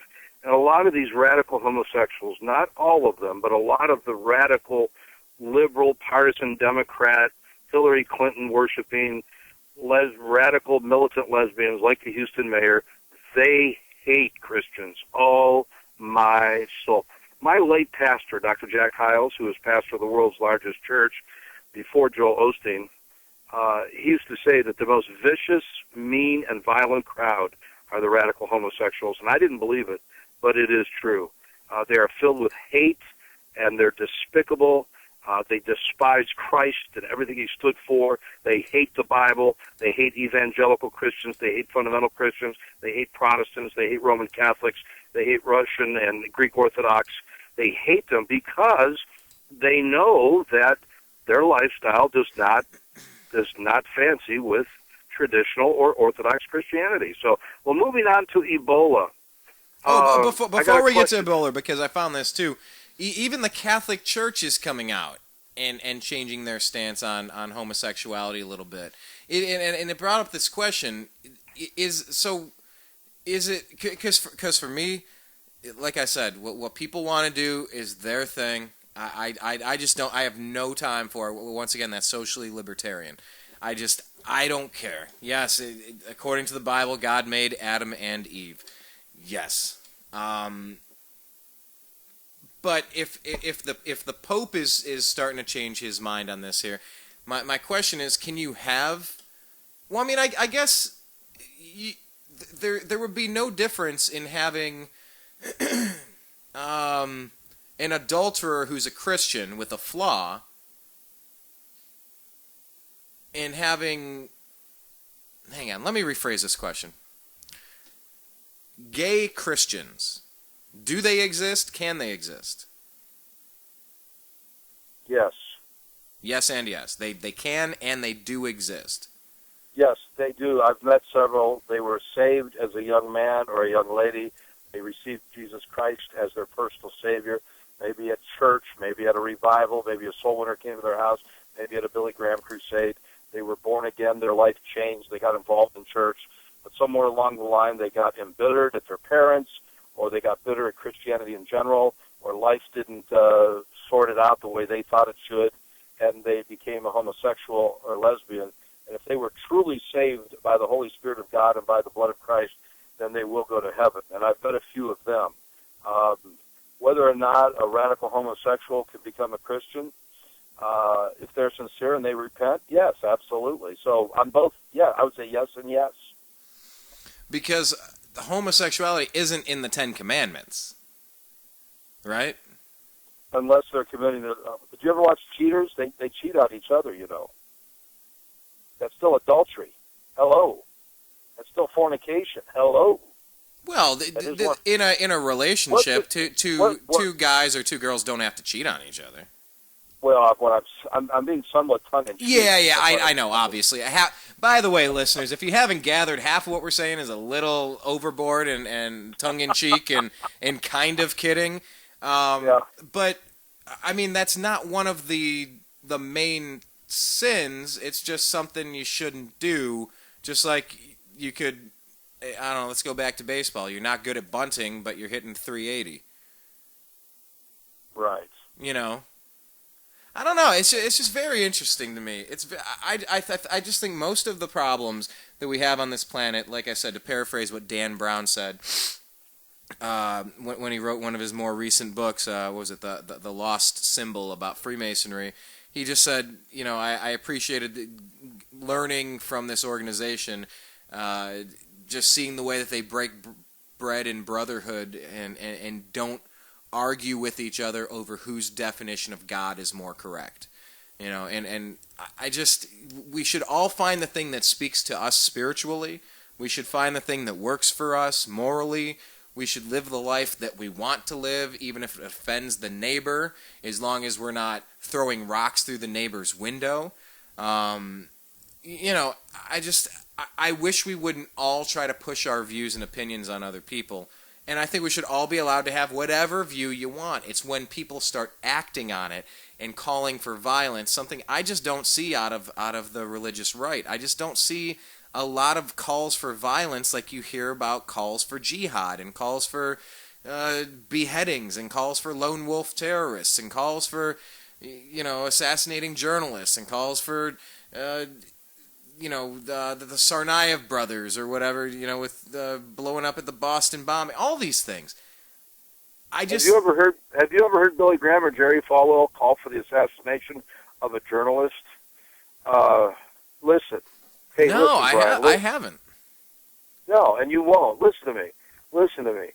The truth and reality is, let's tie two of these arguments together. Why isn't the mayor of Houston going after the Muslims in Houston, their stand and position against homosexuality, is a lot stronger and more violent than any Christian or Baptist or Protestant or evangelical or Roman Catholic. But the left loves Islam. Oh, the Democratic Party, they're in bed with the Muslims. They worship the Muslims. Why isn't this mayor of Houston attacking the Muslims of Houston? Why is she only attacking the Christian preachers? I want an answer to that question. That is a great question, because like we found the difference there, evangelicals that strictly read the James, I almost call it the James Brown version of the Bible. There's the Cotton Patch version for anyway, moving along. I feel good. No, the King James version of the Bible. You know, they can say, hey, according to this book that I believe in, God said homosexuality shouldn't be happening. Okay, and then God will sort it out. You know, and what imams and what Islam says, you know, okay, homosexuality is a sin and you should be killed, right? Right. I mean, that seems to me the place that you should go and go after. Has anyone asked this mayor that question? Because that is a really good question. Well, yes. Pastor, my good friend, pastor of one of the top 5 largest churches in Texas, the legendary and historical Church of George W. Truett and W.A. Criswell. Criswell was also a friend of mine. Robert Jeffries, today on Fox News, the senior pastor, Dr. Jeffries, is posing these questions. Mike Huckabee, your friend, is posing these questions. There are a few people posing these questions. We're not getting any answers. Oh, and her latest tweet, did you hear this? The latest tweet, Brian, is she wants people to feel sorry for her because she's being taken out of context, and she didn't really know what a sermon was. And it was really her legal advisor that told the preachers they had to turn in their sermons before and after they were preached. And people should cut her some slack because she's a lady and she's a new mayor. And so she's having this big pity party, and all of a sudden she's the victim. Instead of the clergy of Houston, she's the victim. Sure she is. It's just very interesting. You know, it's the general phrase of do no harm. And when you see Islam, let's talk about, and I don't know if you want to hit beheadings or Ebola. Can I make a nice segue? Please make the one that I should have made. Yes. Okay, here's the segue. I applaud the Canadians for using the word terrorist. I applaud the mayor of New York, even though I don't support or endorse him. He's an ultra-liberal. But I do applaud what he said today. He called the attack with the hatchet-wielding Muslim wounding 3 policemen, because there's a fatwa against all cops and all soldiers and sailors in Canada and America. We know 2 were just killed, 1 run down, and then 1 shot at their Tomb of the Unknown Soldier, their version of it, which led to the attack on the Parliament 2 days ago. But I applaud the mayor of New York, Brian, for using the word terrorist, and I applaud the mayor of New York and both governors, Governor Christie, a Republican, and Governor Cuomo, a Democrat, for saying we are done with the CDC. We're tired of conflicting messages. We're tired of saying that Ebola is not contagious. We're tired of it. We're tired of it. We're tired of it. We're tired of them saying that we can use the honor system at the airport. Do you have Ebola? No, I don't. Okay, come on in. You don't have a temperature. They said, we're going on our own. And Governor Christie, a Republican of New Jersey, and Governor Cuomo, a Democrat of New York, they are launching their own coalition to deal with the case of Dr. Spencer, who went out and bowled a few rocks. He bowled a couple of games in a bowling alley. He jogged for 3 miles. He rode around on the subway and buses, so we don't know how many people are contaminated. I'm sure not going to go to that bowling alley in Brooklyn. This guy really brought a new meaning to the word Ebola. Oh, you haven't heard of the show? There's already a reality show. Instead of bowling for dollars, bowling for Ebola. Lord Almighty! But why are these doctors, like, seriously? Put yourself away from Ebola for a second and just chill out for a little bit. Order some pizzas here and let someone just leave them on the porch. I'll get them. Like, why are these people jumping on planes, going on cruise ships, going bowling, going on the subway? It's like everything out of Outbreak and all these movies that you've seen, Contagion, all the things you're not supposed to do. The doctors have got this wrong. And I've seen some people questioning to see whether Ebola is not airborne in Africa because it's hot.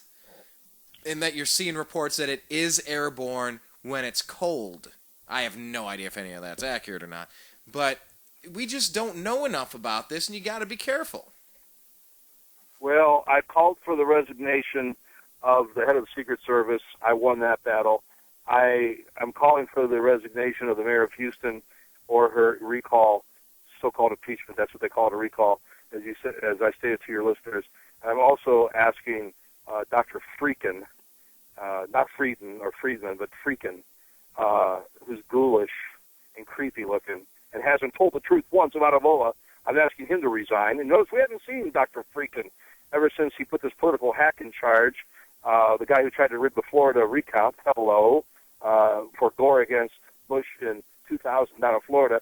Now we got a political hack running the thing. We don't hear Dr. Freakin anymore because everything he said out of his mouth was a stinking lie, just like everything else out of this administration is a lie. And again, kudos and props to Governors Christie and Cuomo for saying, we're not going to go that route. We're going to handle our own states the way we want to. No more people are coming in with Ebola. And if they come in from those African nations, they go straight to Bellevue Hospital for 21 days, even if they don't have any symptoms. Kudos and props to Cuomo and Christie.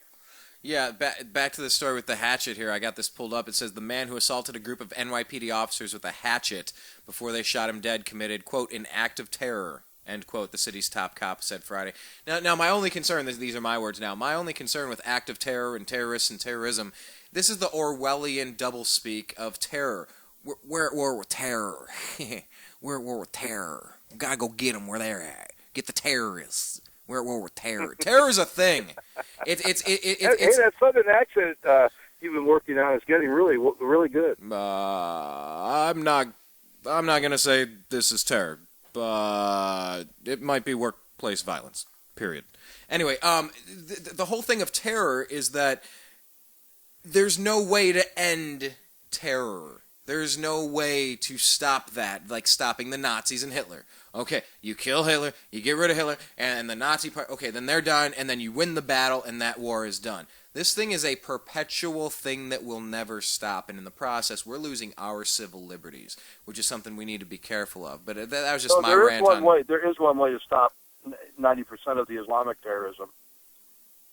Mm-hmm. And this was on the boards with the United States Air Force. My sources told me when Bush 43 was president. If you were to nuke Mecca and Medina, their two religious capitals, Islam would cease to exist. Ooh. They'll be saying they ought to get down on every stinking Muslim ought to get down on their knees and thank God Harry Truman isn't president, because Disneyland would be being built over Medina and Disney World would be constructed right now over the parking lot which was once Mecca. So I've heard Rush Limbaugh say if there's one more 9/11 where we lose 1,000 or 2,000 Americans, it's time to start nuking some of those cities, and I agree. Listen, Brian, Muslims only understand two things: power and strength. They don't understand a wimp in the White House that's letting ISIS march all over this world. How do you react then when someone says, you know, I read the Quran. I am not personally violent. I don't want to be. I don't encourage that. There's a lot of good stuff in here. I'm choosing to worship this way, and I'm not calling for violence anywhere. Like, where's the problem? That person, because I've ran into that person. Oh, well, don't lump all Muslims together. Don't do that. What do you say to that person that just says, you know, I'm reading my book and interpreting it my way. You can't judge all white dudes because some idiot white dude shot some people up in Seattle today, and another idiot did something here, and then another idiot white dude did something. You can't blame all white dudes because there have been, 10,000 murders in the past 2 years. So why the liberal Democrats blame all whites because of Timothy McVeigh, who, by the way, was just a pawn and a scapegoat. That was an Islamic attack. Have your listeners read the book called The Third Terrorist. That was ISIS and Al Qaeda. But But anyway, no, your point's well taken. And I have met some wonderful Islamic people. When I was over in the Middle East a few years ago, I was treated better by some of the Muslims than I was by some of the Jews, and that's the truth. And by the way, I was in a store recently downtown Fort Worth, and the little storekeeper, it was a little knick-knack and delicatessen and convenient type store where people come in and get their morning drinks and their coffee and, you know, their newspapers. And he says, I'm a member of a very peaceful sect of Islam. And he pulled out the calendar and he pulled out their Bible. And he says, we are totally against all violence. We don't agree with jihad. We repudiate both the Sunnis and the Shiites. So, yes, there are some sects of Islam that are okay. But the overall religion, as practiced by most Middle Easterners, most Arabs, most Northern Africans, is a religion of hate and submission and violence. And it has been for, 450 years. So we're just screwed then. The whole boat's going down, right? Yeah, we are kind of going down. That's why I'm looking for Jesus to come back.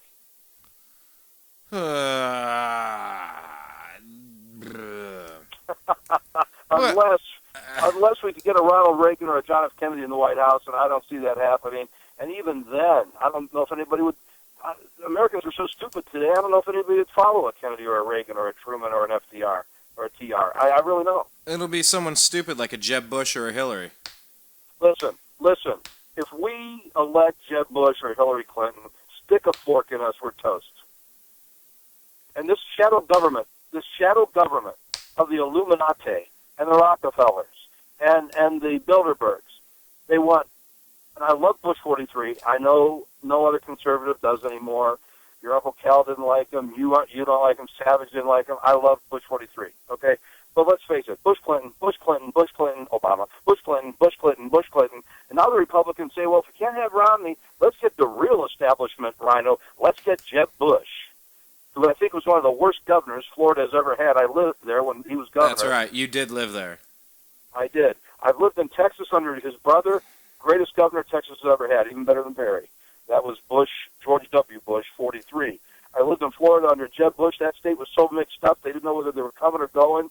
And if the Republicans are stupid enough to elect Jeb Bush, I'll take Romney over Jeb Bush. We deserve to lose by a landslide, and I will predict Hillary will beat Jeb Bush. But you notice the government, the shadow government, and the smoke-filled rooms, Brian?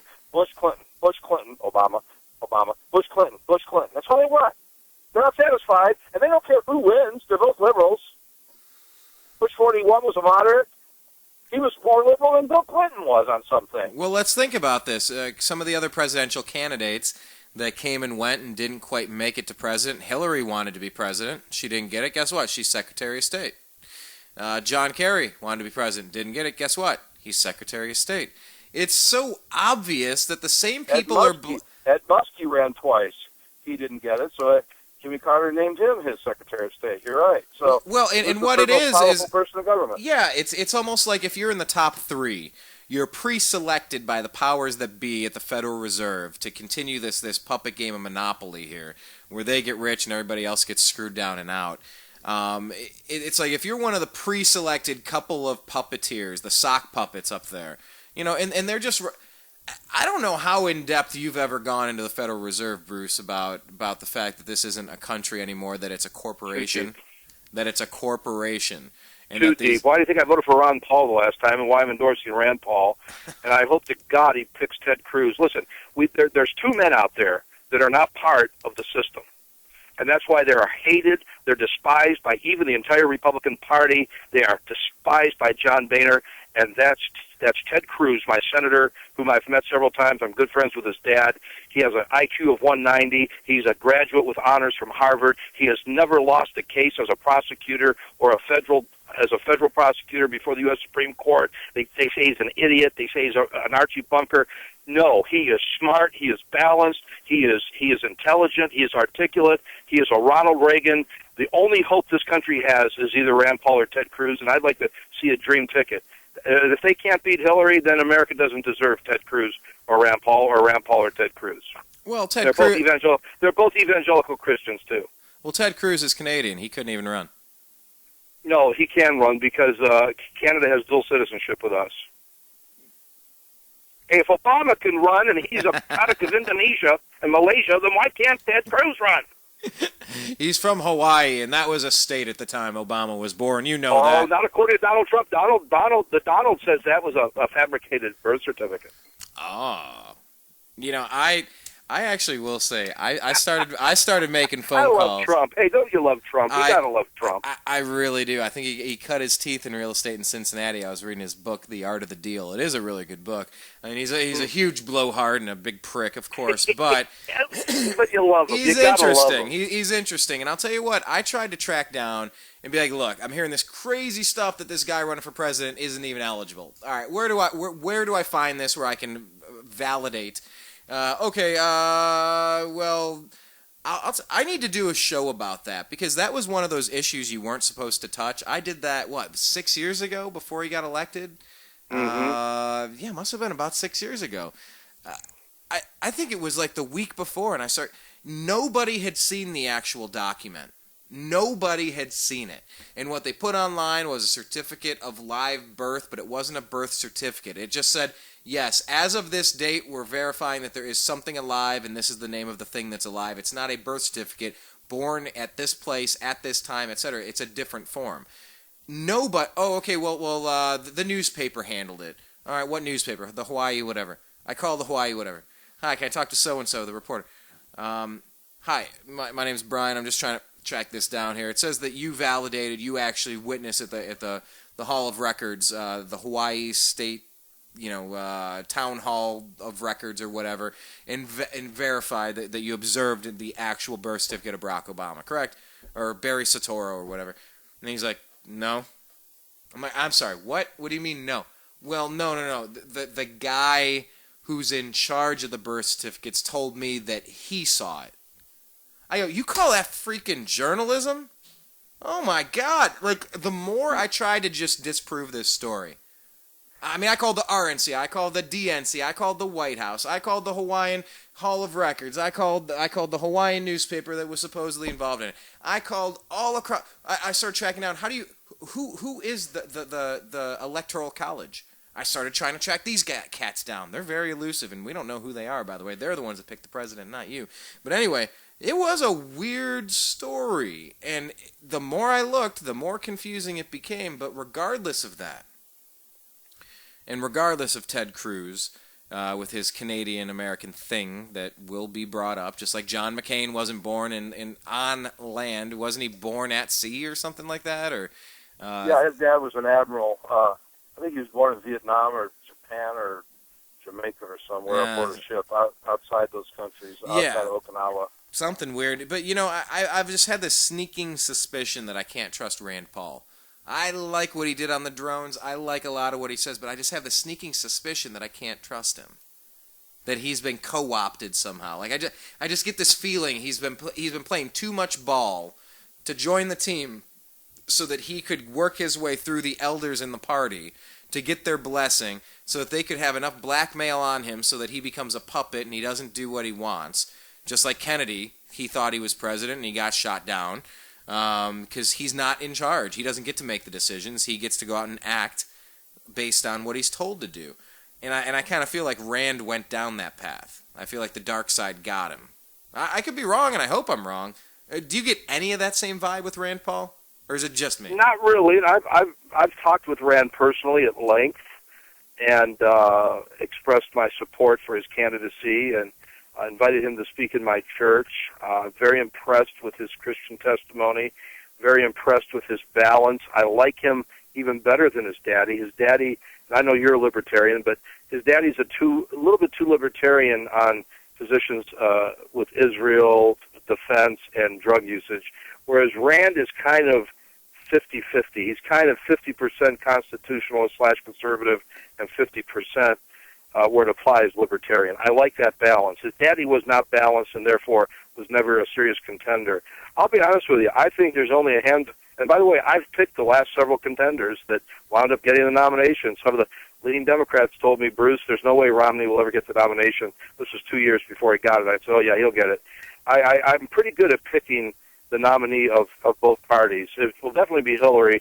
We've known that for 12 years. Obama was an aberration put out there by George Soros and who's the guy that owns BNSF Railroad, the second richest man in the world. Help me. After Bill Gates. After Soros, after Gates, who are we talking? Google, Microsoft, Paul Allen? No, he owns BNSF Railroad. Nebraska. Wow. Warren Buffett. Thank you. Jeez.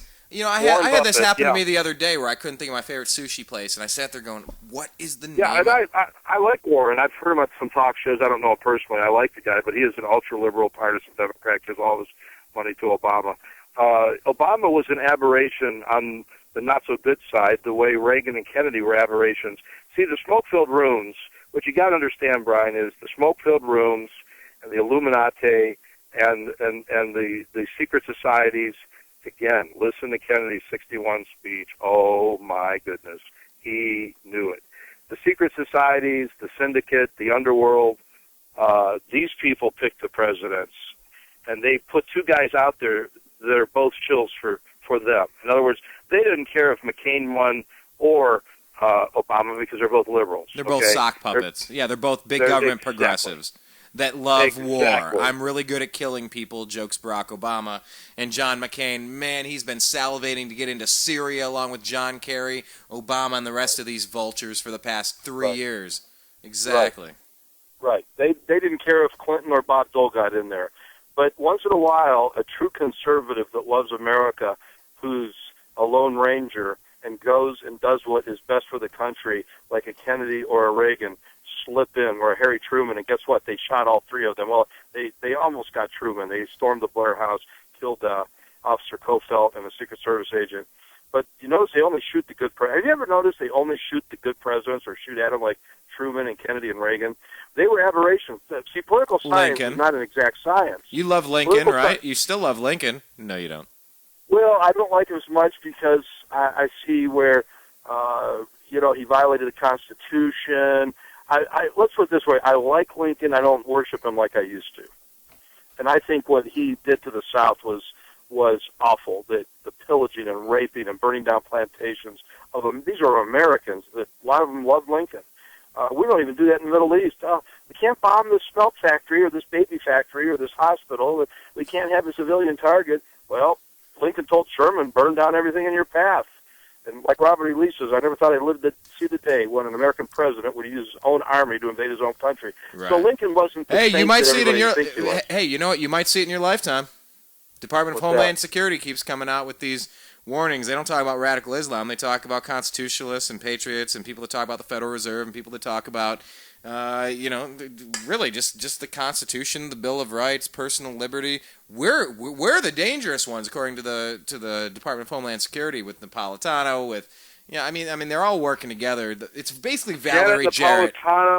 Janet Napolitano, you're absolutely right, Brian, listed the top 10 threats to the United States, and over Al-Qaeda, ISIS, and the Taliban was evangelical Christians, fundamental Christians, conservative Roman Catholics, patriots, members of the Michigan militia, Tea Partiers, 9/12ers. Oh, by the way, when they had that theater shooting in the summer of 2012, Brian Wilson goes on NBC and says it was done by a Tea Partier. Proved that the guy was not a Tea Partier. That's right. Good remembrance of that. Yeah, absolutely. They couldn't wait to try to pin something. Once again, just like with Islam, how many people are really actively trying to kill and install a global caliphate? Out of the however many millions of people or billions of people on this planet, how many of them are actually aggressively pushing for that? I don't know many people in the Tea Party that have done this. I wanted to just highlight this because it did just happen, and it's really weird. And they got this picture of this crazed madman running with an axe, because I know we did stop on this at one point. But when's the last time you read this with a Tea Party person? It says, we at this time believe that he acted alone, with this guy wielding a hatchet before they shot him dead, committing an act of terror. Police Commissioner Bill Bratton said Friday. We would describe him as self-radicalized. We would describe him as self-directed in his activities. I don't know how you determine that so quickly. Now, however, it says, asked directly if Zale Thompson could be considered a homegrown terrorist or a lone wolf, investigators says it appears at this point that terror was the suspect's intent, which is so stupid. It's like, oh, it's a hate crime. Well, isn't every crime a hate crime? Like, why do you have to be redundant? You know, not opposite like jumbo shrimp, but why do you have to be redundant? Oh, it's a hate crime. It's a terror attack. Well, you can just stop with attack. What is terror? It's just a fake word. Oh, it's a hate crime. Oh, yeah, someone hates someone and they punch them. Wow, that is really specific there. I digress. Saying that terror was a suspect. I have a really big problem with the word terror, if you haven't noticed. But let me just get through this because I want to move past it. His intent was terror, though police stress the investigation with preliminary stages. They obtained a warrant to search Thompson's computer for clues about Thursday's daytime assault in Queens, which left Officer Kenneth Haley with a critical but stable head injury and Officer Joseph Meeker with a wounded arm. Thompson's activity on social media indicated he was a convert to Islam and included rants about injustices in American society and oppression abroad, but offered no clear evidence of any direct affiliation with terror groups, police said. Quote, the common thread going through those conversations are anti-Western, anti-government, and in some cases anti-white, said John Miller, the NYPD's Deputy Commissioner for Intelligence and Counterterrorism. So, that being said, and also after visiting websites focused on designated terrorist groups like Al-Qaeda, ISIS, Al-Shabaab, etc., and looking at different acts of violence, why is it that Eric Holder only runs out with hate crimes when it's on a black person, not when it's anti-white, when it's a recent Muslim convert with anti-white, anti-Western, anti-government sentiments? I mean, it's really insulting to me. I just see this as an attack. I see this as an attack. I don't even know what my question is here, other than... He did not. I agree. I was thinking that as you were saying to read all that stuff, Brian, I was thinking, where was the Eric Holder up in Detroit here about 2.5 months ago when that white man stopped to help some people who were injured? I forget the details of it. And he was beat up by 5 or 6 black people and nearly killed. I think he's still in intensive care 2 months later. It's only a hate crime when it's black on white, or white on black rather, and this Ferguson thing is a joke. I knew it was a joke. I knew that guy had reached in and grabbed that officer's gun, and there was shooting that went on in the police car, which the press did not cover, and there's going to be major rioting. They were just looking. See, if Obama had lost against Romney, they would have burned Ferguson and St. Louis town. They've been looking for an excuse. This policeman had every right to shoot this young man. Do we like the fact that he died? No, that's terrible. But the policeman's life was threatened not once but twice. Like you said, the guy just strong-armed a store clerk and ripped off a store. He was asked politely to get out of the middle of the street and walk over to the sidewalk with his buddy. He did not. He went over to the police car. He tried to steal the policeman's gun. Many policemen are shot that way, by the way. And these cops put their life on the line as it is. They don't need some hoodlum and thug. And then we give them a national hero's funeral with Al Sharpton giving a eulogy like he was Abraham Lincoln or Martin Luther King Jr. or who's the civil rights leader in the Civil War? Harriet Tubman? No. The black fella. He was a good guy. Harriet Tubman freeing the slaves was not... Anyway, you know what I'm talking about. Douglas. Frederick Douglass? Frederick Douglass. I mean, they give this guy a funeral. George Washington Carver? Yeah, or Booker T. Washington. I mean, the guy was a thug. He was a punk. He tried to kill a policeman. So we give him a hero's funeral like he was a Boy Scout? Hands up, don't shoot. Hands up, don't shoot. It was a Trayvon Martin thing all over again. I didn't know the facts there. You know, and you saw Zimmerman, get into some trouble subsequently, and maybe he shouldn't have been following someone, but it's not a crime to follow someone, especially when you're having a lot of crime. And if you get jumped and get your ass kicked, that's why you have a Second Amendment. It does you no good if it's locked up with ammunition in a different place than you got to have it on you. And you got to be able to stop that. I pulled up this Detroit story. It says this guy, Cesar Binsky, realized I was in trouble when they started calling me names and stuff in an interview with WXYZ TV. I couldn't run. I couldn't really protect myself. I would have just been asking for more trouble, so I just prayed to God something would happen. A large crowd gathered to watch the attack, but no one did anything to stop it. I got out to check on what happened. in this, someone going, let's see, Nate Zerbianski of Grosse Pointe Park, going the wrong way down a one-way street. He tried to turn around, but before he could finish his turn, he got into an accident. A large crowd gathered to watch the attack. No one did anything to stop it. Got out to check on what happened, and 3 guys from the other vehicle got mad and started kicking my expletive. Zerbianski said they were hollering white expletive while they were hitting me. His attackers kicked, hit, and spit on him. One of his attackers was angry because his fist was swollen from hitting him. Confirming the victims reported ethnic slurs were made. This is a bunch of black people beating on a white dude. In 2012, Detroit Police Officer Association held an Enter at Your Own Risk rally in which it warned people to avoid the city because of its warlike conditions. Yeah, this is another white motorist beaten by a black mob in Detroit. And you see this stuff. Where's Eric Holder? Where was Eric Holder for that? Why didn't he fly up there and have an investigation like he did in Ferguson? And I covered the case from the Walmart. Did you see the one that happened in Walmart, Bruce, where the guy was walking? It was in Beaver Creek, Ohio, and I'd been to that Walmart before. Tell our listeners what happened. Oh, well, this one was a guy walking around Walmart, and he picked up a toy gun from the shelf. Okay? So he picks up this gun from the shelf, and he's just walking around. He's talking on his cell phone, whatever. And this guy, John Crawford, was shot and killed. Somebody swatted him. And this is a black guy. A black guy, he's got dreads in this one picture, whatever. But he's just walking around the store, talking on his cell phone. Just do, whatever. Somebody swatted him, and that's a term for like these anti-gunners, these Mike Bloomberg's Moms Against Guns or Mayors Against Illegal Guns and all this garbage. They swat people. They'll call 911 if someone's like open carrying, because open carry is not illegal in a lot of states. They'll swat them. They'll be like, oh, so-and-so's up to no good. He has a gun. I think he's going to do something. So they come in a state of panic. They came in and they blew this guy away. They gave him 0.9 seconds to set the gun down. They just came in and from across the store, they just tore this guy apart, killed him on sight. Was he white or black? He's a black guy. It doesn't matter that he's white or black. And it's like, I covered this story. I could care. I don't give a damn if he's white or black. There was one in Georgia. Wait a minute, back up. You said it was a toy gun. Yeah, it was a toy gun. Was he threatening people?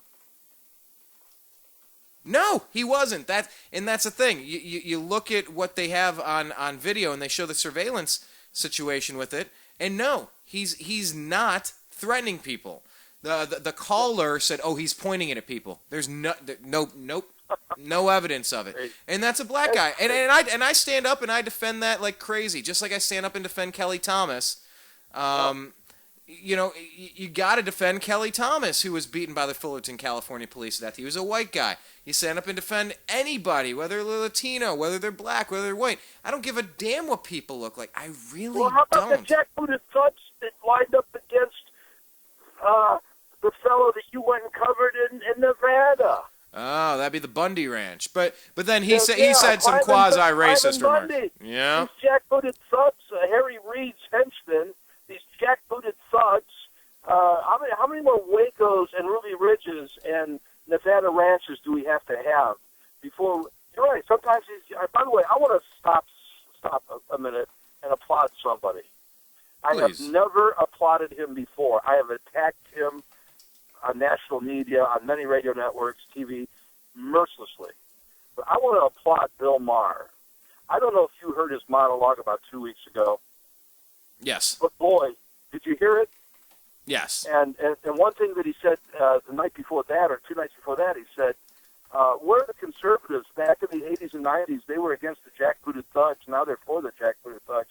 But his monologue in which he said, we're obsessed with homosexuality and defending the Muslims, and then he went on the monologue, and man, 90% of what he said was right on target. See, even liberals are getting fed up with this hypocrisy and Pharisaism and double standard stuff.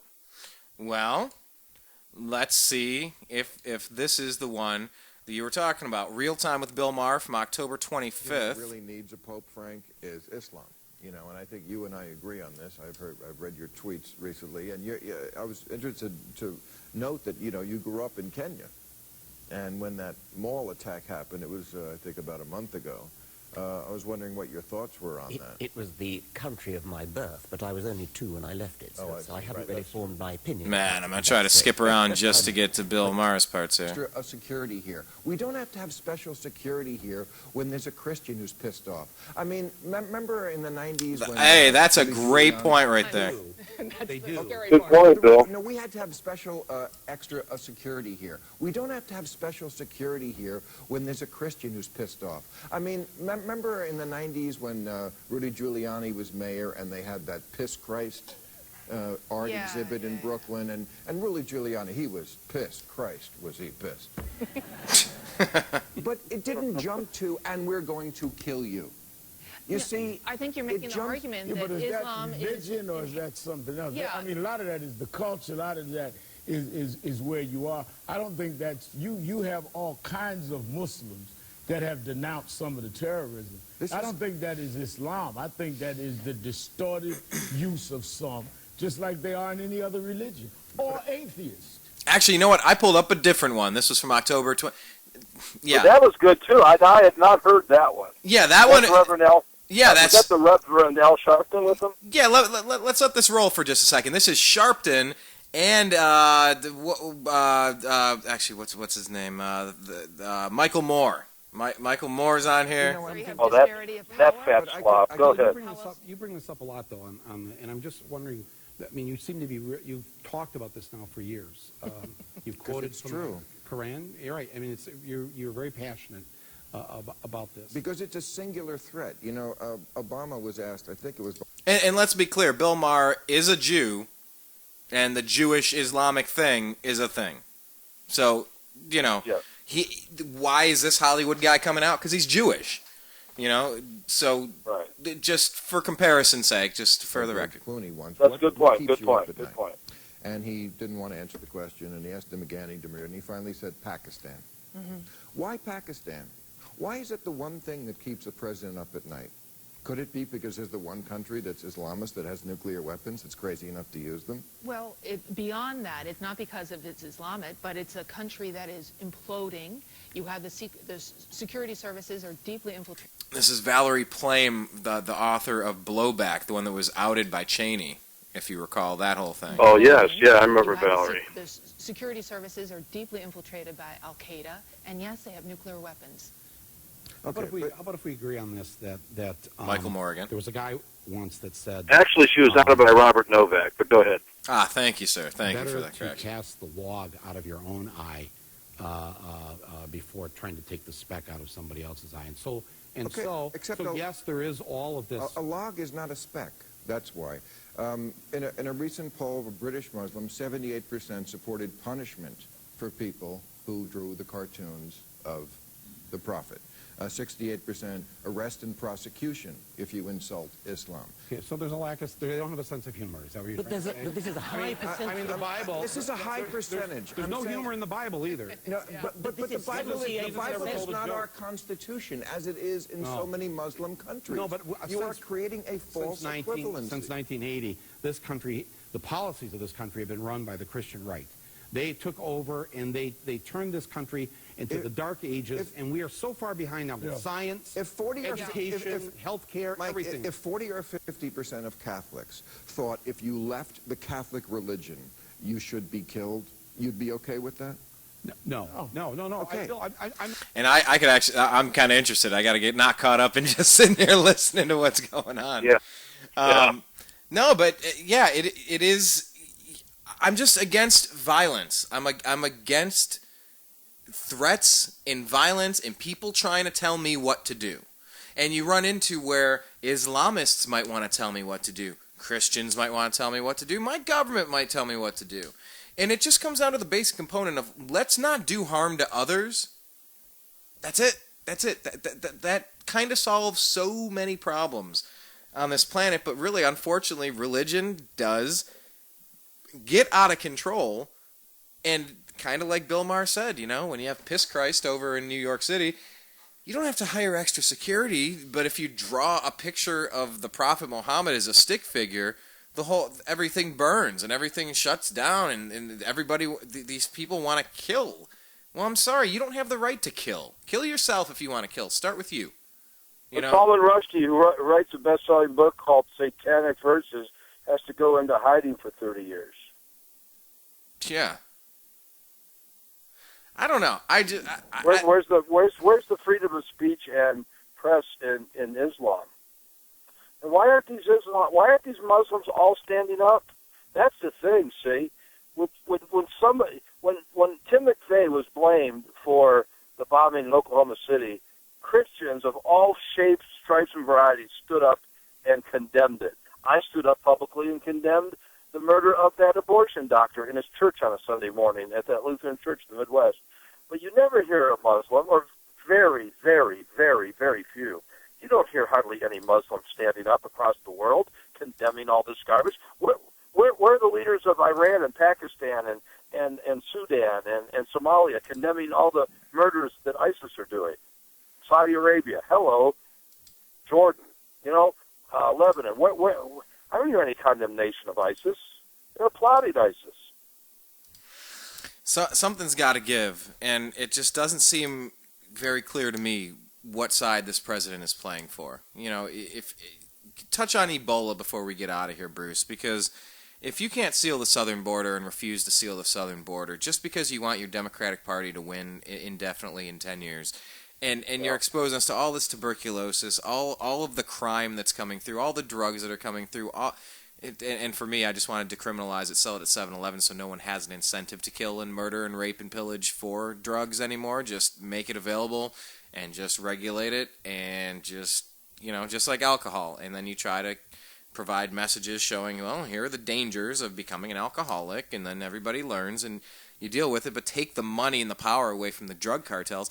This president doesn't want to protect us. He really doesn't. It's almost like he wants to stir up civil insurrection, to stir up the Fergusons, and to stir up, if I had a president, if I had a son, he would look a lot like Trayvon. The Cambridge police acted stupidly. And it's like always trying to rile people up just like the Sharptons and Jacksons, and it's like, any injustice needs to be called out. Any injustice needs to be set right. Injustice requires justice. Something bad happens, the legal system needs to take care of it. But you can't have a mob mentality, of just storming the castle in Ferguson.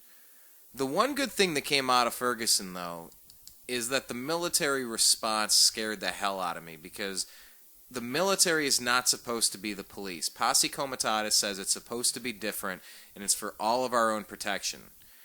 And seeing that response, I think, woke a lot of people up and shook a lot of people to their core, at least. I guess that's my only takeaway. And I'm just wondering what's going to happen, like you said, when the Michael Brown thing comes out. It's like they're leaking it in small pieces so that it doesn't pop all at once and have everybody out there rioting, but you almost get the impression it's going to happen at some point. I wonder if it'll happen before the election. Do you think it will? I think, yes, there's going to be another riot in St. Louis. I hope not, but I kind of predicted. And I just love that state police captain of the Missouri Highway Patrol who said, let them burn down a few gas stations and businesses the first night to let them get it out of their system. We don't want to antagonize them any sooner. What? What is that? What is that? I'm sure those business owners didn't agree with that and had their businesses torched to the ground. This country has lost its cotton-picking mind. I was never a fan of Governor Rhodes. I never voted for him. I was a Democrat at the time.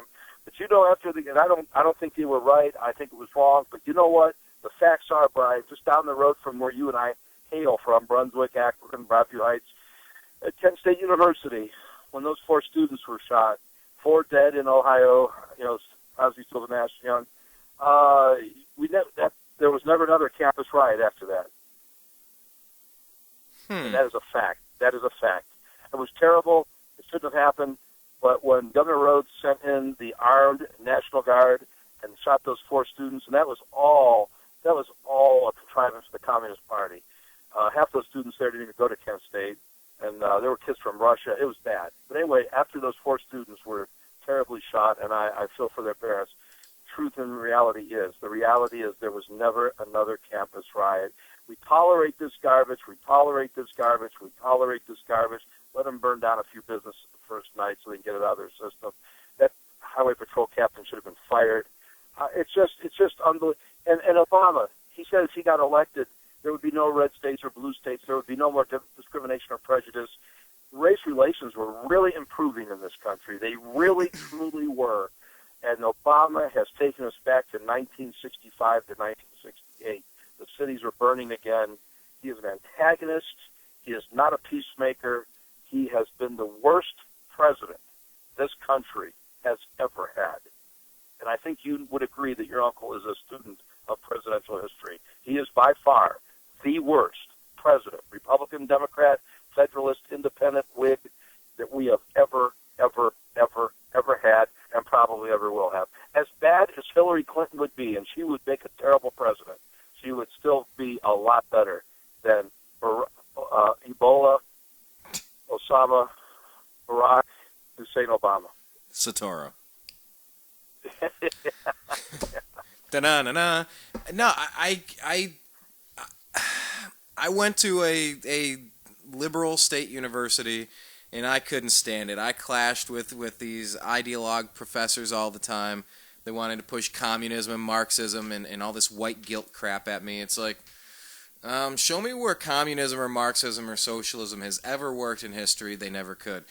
Show me where I'm ever directly responsible for any of the crap you're saying I'm supposed to feel guilty for being white. Couldn't find it. Okay, cool. Peace out. And that was just to very quickly sum up my experience. I couldn't stand that stuff. I couldn't stand when I was lumped in. You know, and that's why I got to personally kind of be careful where it's like, okay, we see all these problems in Islam. Is it that the whole religion is effed, or is it that a certain ideology, a small percentage, is taking over and being the most violent on the street and nobody wants to say anything, and when you don't attack cancer, it takes over. When you don't, it's like they say the broken window theory. If you allow one broken window in your neighborhood or at your business or on your street, if you let it go for a week, you're going to have 50 broken windows because that's the way it looks, and that's the way that we expect it to look. That's the way it is now, and it takes a while to clean that up and change that mentality. But once you do, you're onto something. So, I always got to be careful lumping everybody into a group, but it's really hard to ignore that all across the world things are burning, and it's all because of Islam. And, but at the same time, if I didn't feel white guilt, how can I blame a religion? So, it's this kind of strange mix here, but this president, and regarding race relations, having gone to Bowling Green State University, and had a lot of race. Actually, I ran for student government president, and I was attacked by. I'm trying to remember if this is the Latino student union or the Black student union. I never saw where the white student union was. The reaction was, "Well, that's the union." No, that's ridiculous that you guys form your own subgroups, and if I were to, you'd call me a bigot and a racist, but you do it, which is very interesting, guys. But anyway, one of them, I don't know if it was Marcos Popovich or John Bragg, one Latino, one black, but came out and just straight up attacked me. They wanted one of their own to become president, and they started putting all of these quotes of things that I never said, attributing them to me all over. I was on an email list, or someone printed a copy of this. They didn't know that this person was friends with me. It's like, oh, Brian, do you see what they're saying about you? Ridiculous lies, Bruce. Ridiculous lies. The same political crap you would expect. Now, so that was my experience having, I need to feel white guilt. Sorry, I don't. And sorry, I'm not sorry. All of these things. I was supposed to be guilty. Oh, you're white. You have a white privilege. No, I don't. You don't know my story. Shut up. Well, you're a Christian, so you're a bigot, and you're this, and, no, I don't care. No, I'm just me. Right. So I had that where I felt the Latino presence from the Latino student union with their candidate lying, and I saw what the black student union trying to get their candidate was lying. So the politics and race thing. Anyway, I came up with all that stuff, and I wrote an article said that there's something along the lines of there is no such thing as reverse racism, where where it's minority students projecting their racism onto a white person. It's just ugly, hate-filled racism. Because saying reverse racism implies that only white people commit racism. So, that's where I'm coming from. And I would agree. Growing up in Brunswick, I had a different experience than going to college in Bowling Green and staying there for 8 years. Coming out to Los Angeles, different experience with race. Race was so far down the list of things I could give a flying crap about, Bruce. It wouldn't have made my top 10. It wouldn't have made my top 100. I just didn't care. But when this president got elected, it was, hallelujah, look at this. Hey, now we can finally move on. We got this. Look, it's cool. It's a mixed race president. And he's black. But, he's half black, he's half white, so theoretically, we're supposed to both cheer for him, but we don't. It's a black president, fine. And I will agree to the point you just said, that race relations have devolved significantly under this guy because he's a radical. He's been taught that if you can make accusations, rile up the community as a community organizer, demand public funds, demand reparations in some sort of monetary exchange of extortion, corruption, graft, public policy, some sort of bribe, whatever just whatever it takes to get money to make it go away. This is kind of the wolf, the boy crying wolf. You get away with this crap for so long, and then you get the national stage, and it's like, why are you commenting on Trayvon Martin? We have no idea what the evidence says in this case. I didn't defend Zimmerman. I had no idea what the facts of the matter were. As the facts came in, I started developing an opinion. In Missouri, I want every police officer to be wearing a camera on their lapel at all times, and they're not allowed to turn it off. And if they accidentally turn it off, they're warned, or no, they're on suspension without pay. And if it happens a second time, they're out of the force. They need to be filming it to protect themselves against false accusations, as much as people like Kelly Thomas or anyone else that's a victim of police brutality and assault need to be protected from them. So I will agree that I feel like race relations have absolutely devolved under this president because that's what he wants to do. He wants us divided. United we stand, divided we fall. Right. Well, there's so many issues. I want to know why his mentor, Bill Ayers, who killed a police officer or two and blew up several police stations, why is he still allowed to run loose and teach our children and grandchildren in state universities? This is the kind of mentor that Obama has had, and Davis, Frank Marshall Davis, these communists and radicals that he has followed all of his life. And then when you combine that, I was thrown in jail for a day in Chicago. I ran a political campaign for an independent mayoral candidate of one of the Chicago suburbs, and I went straight up against the daily Verdoliak machine, saw how crooked, corrupt, and violent they were. They smashed up all of our campaign signs. They subpoenaed all of my campaign workers the day before the election, which is your busiest day. And so here we have a president that his mentors are radicals, and even though I haven't read it yet, if it's half as good as what everybody's saying it is, get Michael Savage's book. He also has the goods on Abraham Lincoln accurately. But here we have a radical left-winger, far left-winger, with a hidden agenda, who wants to take us to Soviet/European-style socialism, and he has no experience whatsoever. And see, this is why our country is floundering, and we're a joke, and nobody takes us seriously, and ISIS doesn't fear us, and ISIS is decapitating people in Oklahoma, and axe-wielding people are chasing cops down subways now, is because we have a man who is in over his head. He's incompetent. He's inept.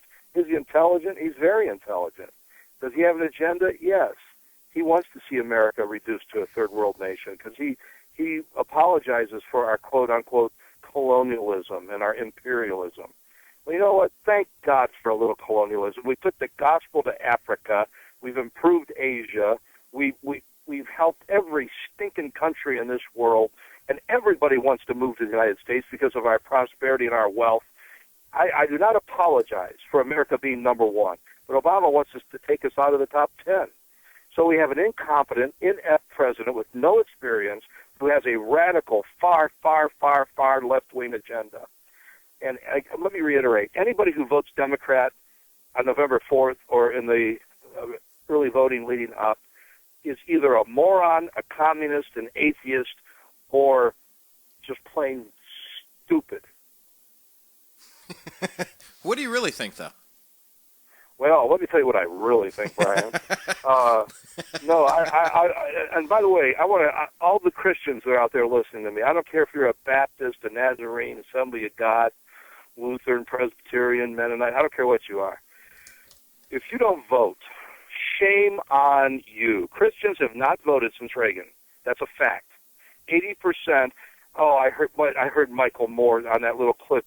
The religious right has controlled this country since 1980. Rubbish, rubbish, rubbish.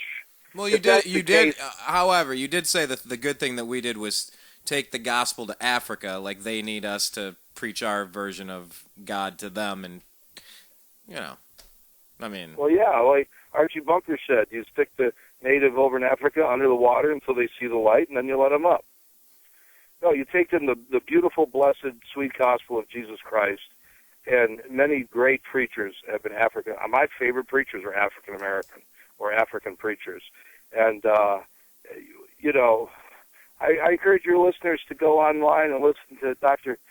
David Manning in Brooklyn, New York, who is a black preacher from the South. He'll tell you the truth. What's his name again? Dr. David T. Manning.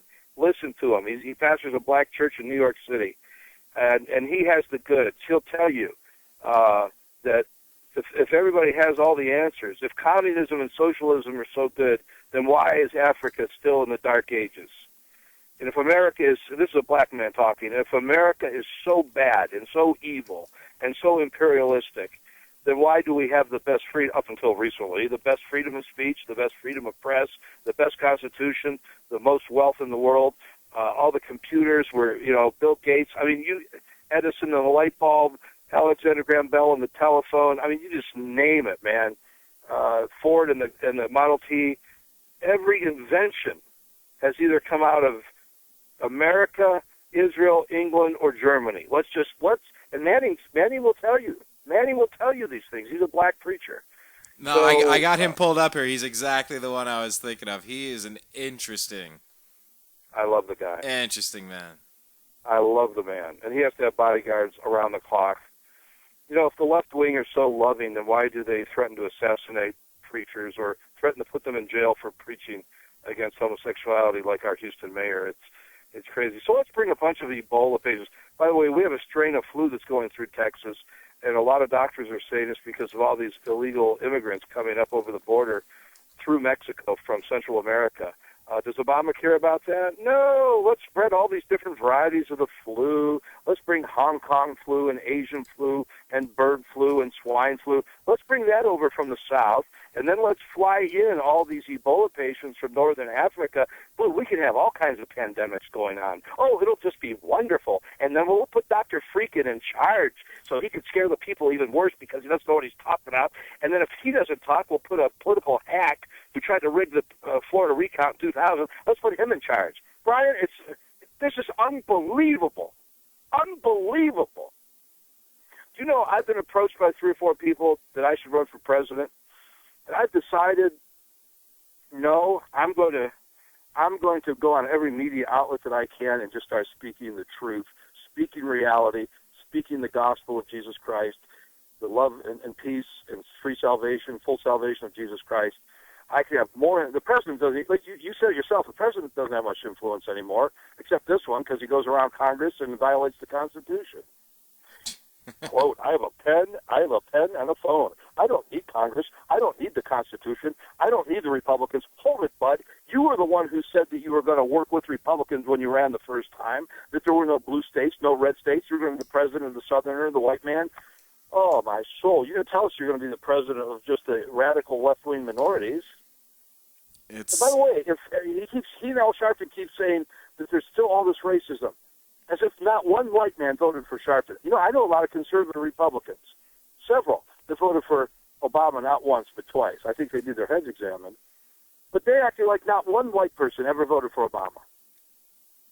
And kudos to Rush. He predicted that race relations would go straight down the sewer if this man got elected. and everybody called him a racist, a bigot.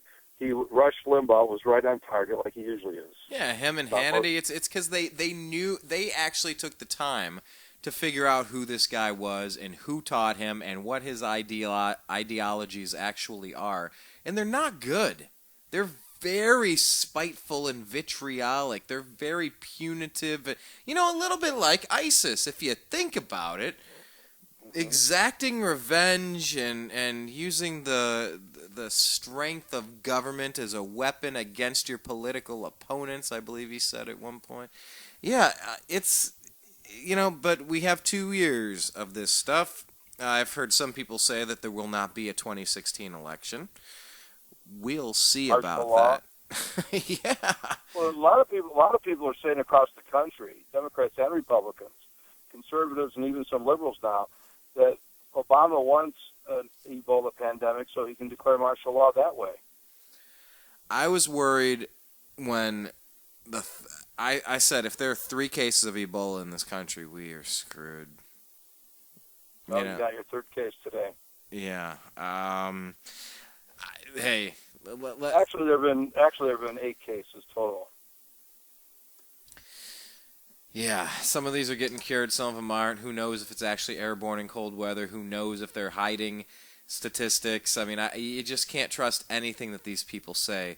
But, we do have an election coming up, Bruce, as we wrap this up here. We do have an election, and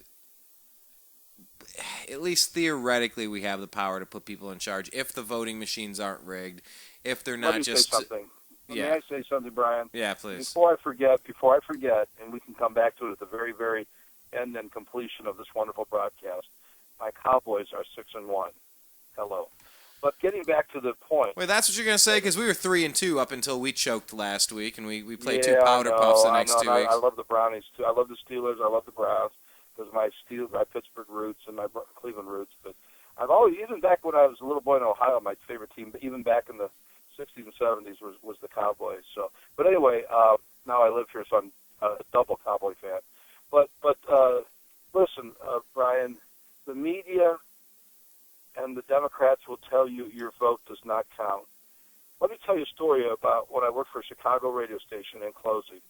We had an aldermanic race for city council in Hammond, Indiana, which is a Chicago suburb on the short southeast side of Chicago. And it finished in a tie. It was just one little precinct, one little aldermanic area. So they had a recount. Different number, but guess what? Recount number 1 finished in a tie, just like the actual general election count was tied. So they had a 3rd recount. Guess what? The number changed again, but it was, lo and behold, still a dead heat. It was still a tie. How many people are we talking in this election? Do you remember the number roughly? Oh, it was just a couple thousand. Yeah, it was just one council ward, one precinct there, a couple precincts and one ward in Hammond, Indiana. And I don't remember who the candidates were, but I often thought if one person had gone to the polls that day and voted for their candidate, either Democrat or Republican, their candidate would have won. How about 2000? 7 recounts, some by the Miami Herald, 2 or 3 by the state of Florida, 2 or 3 by the Clinton-Gore government.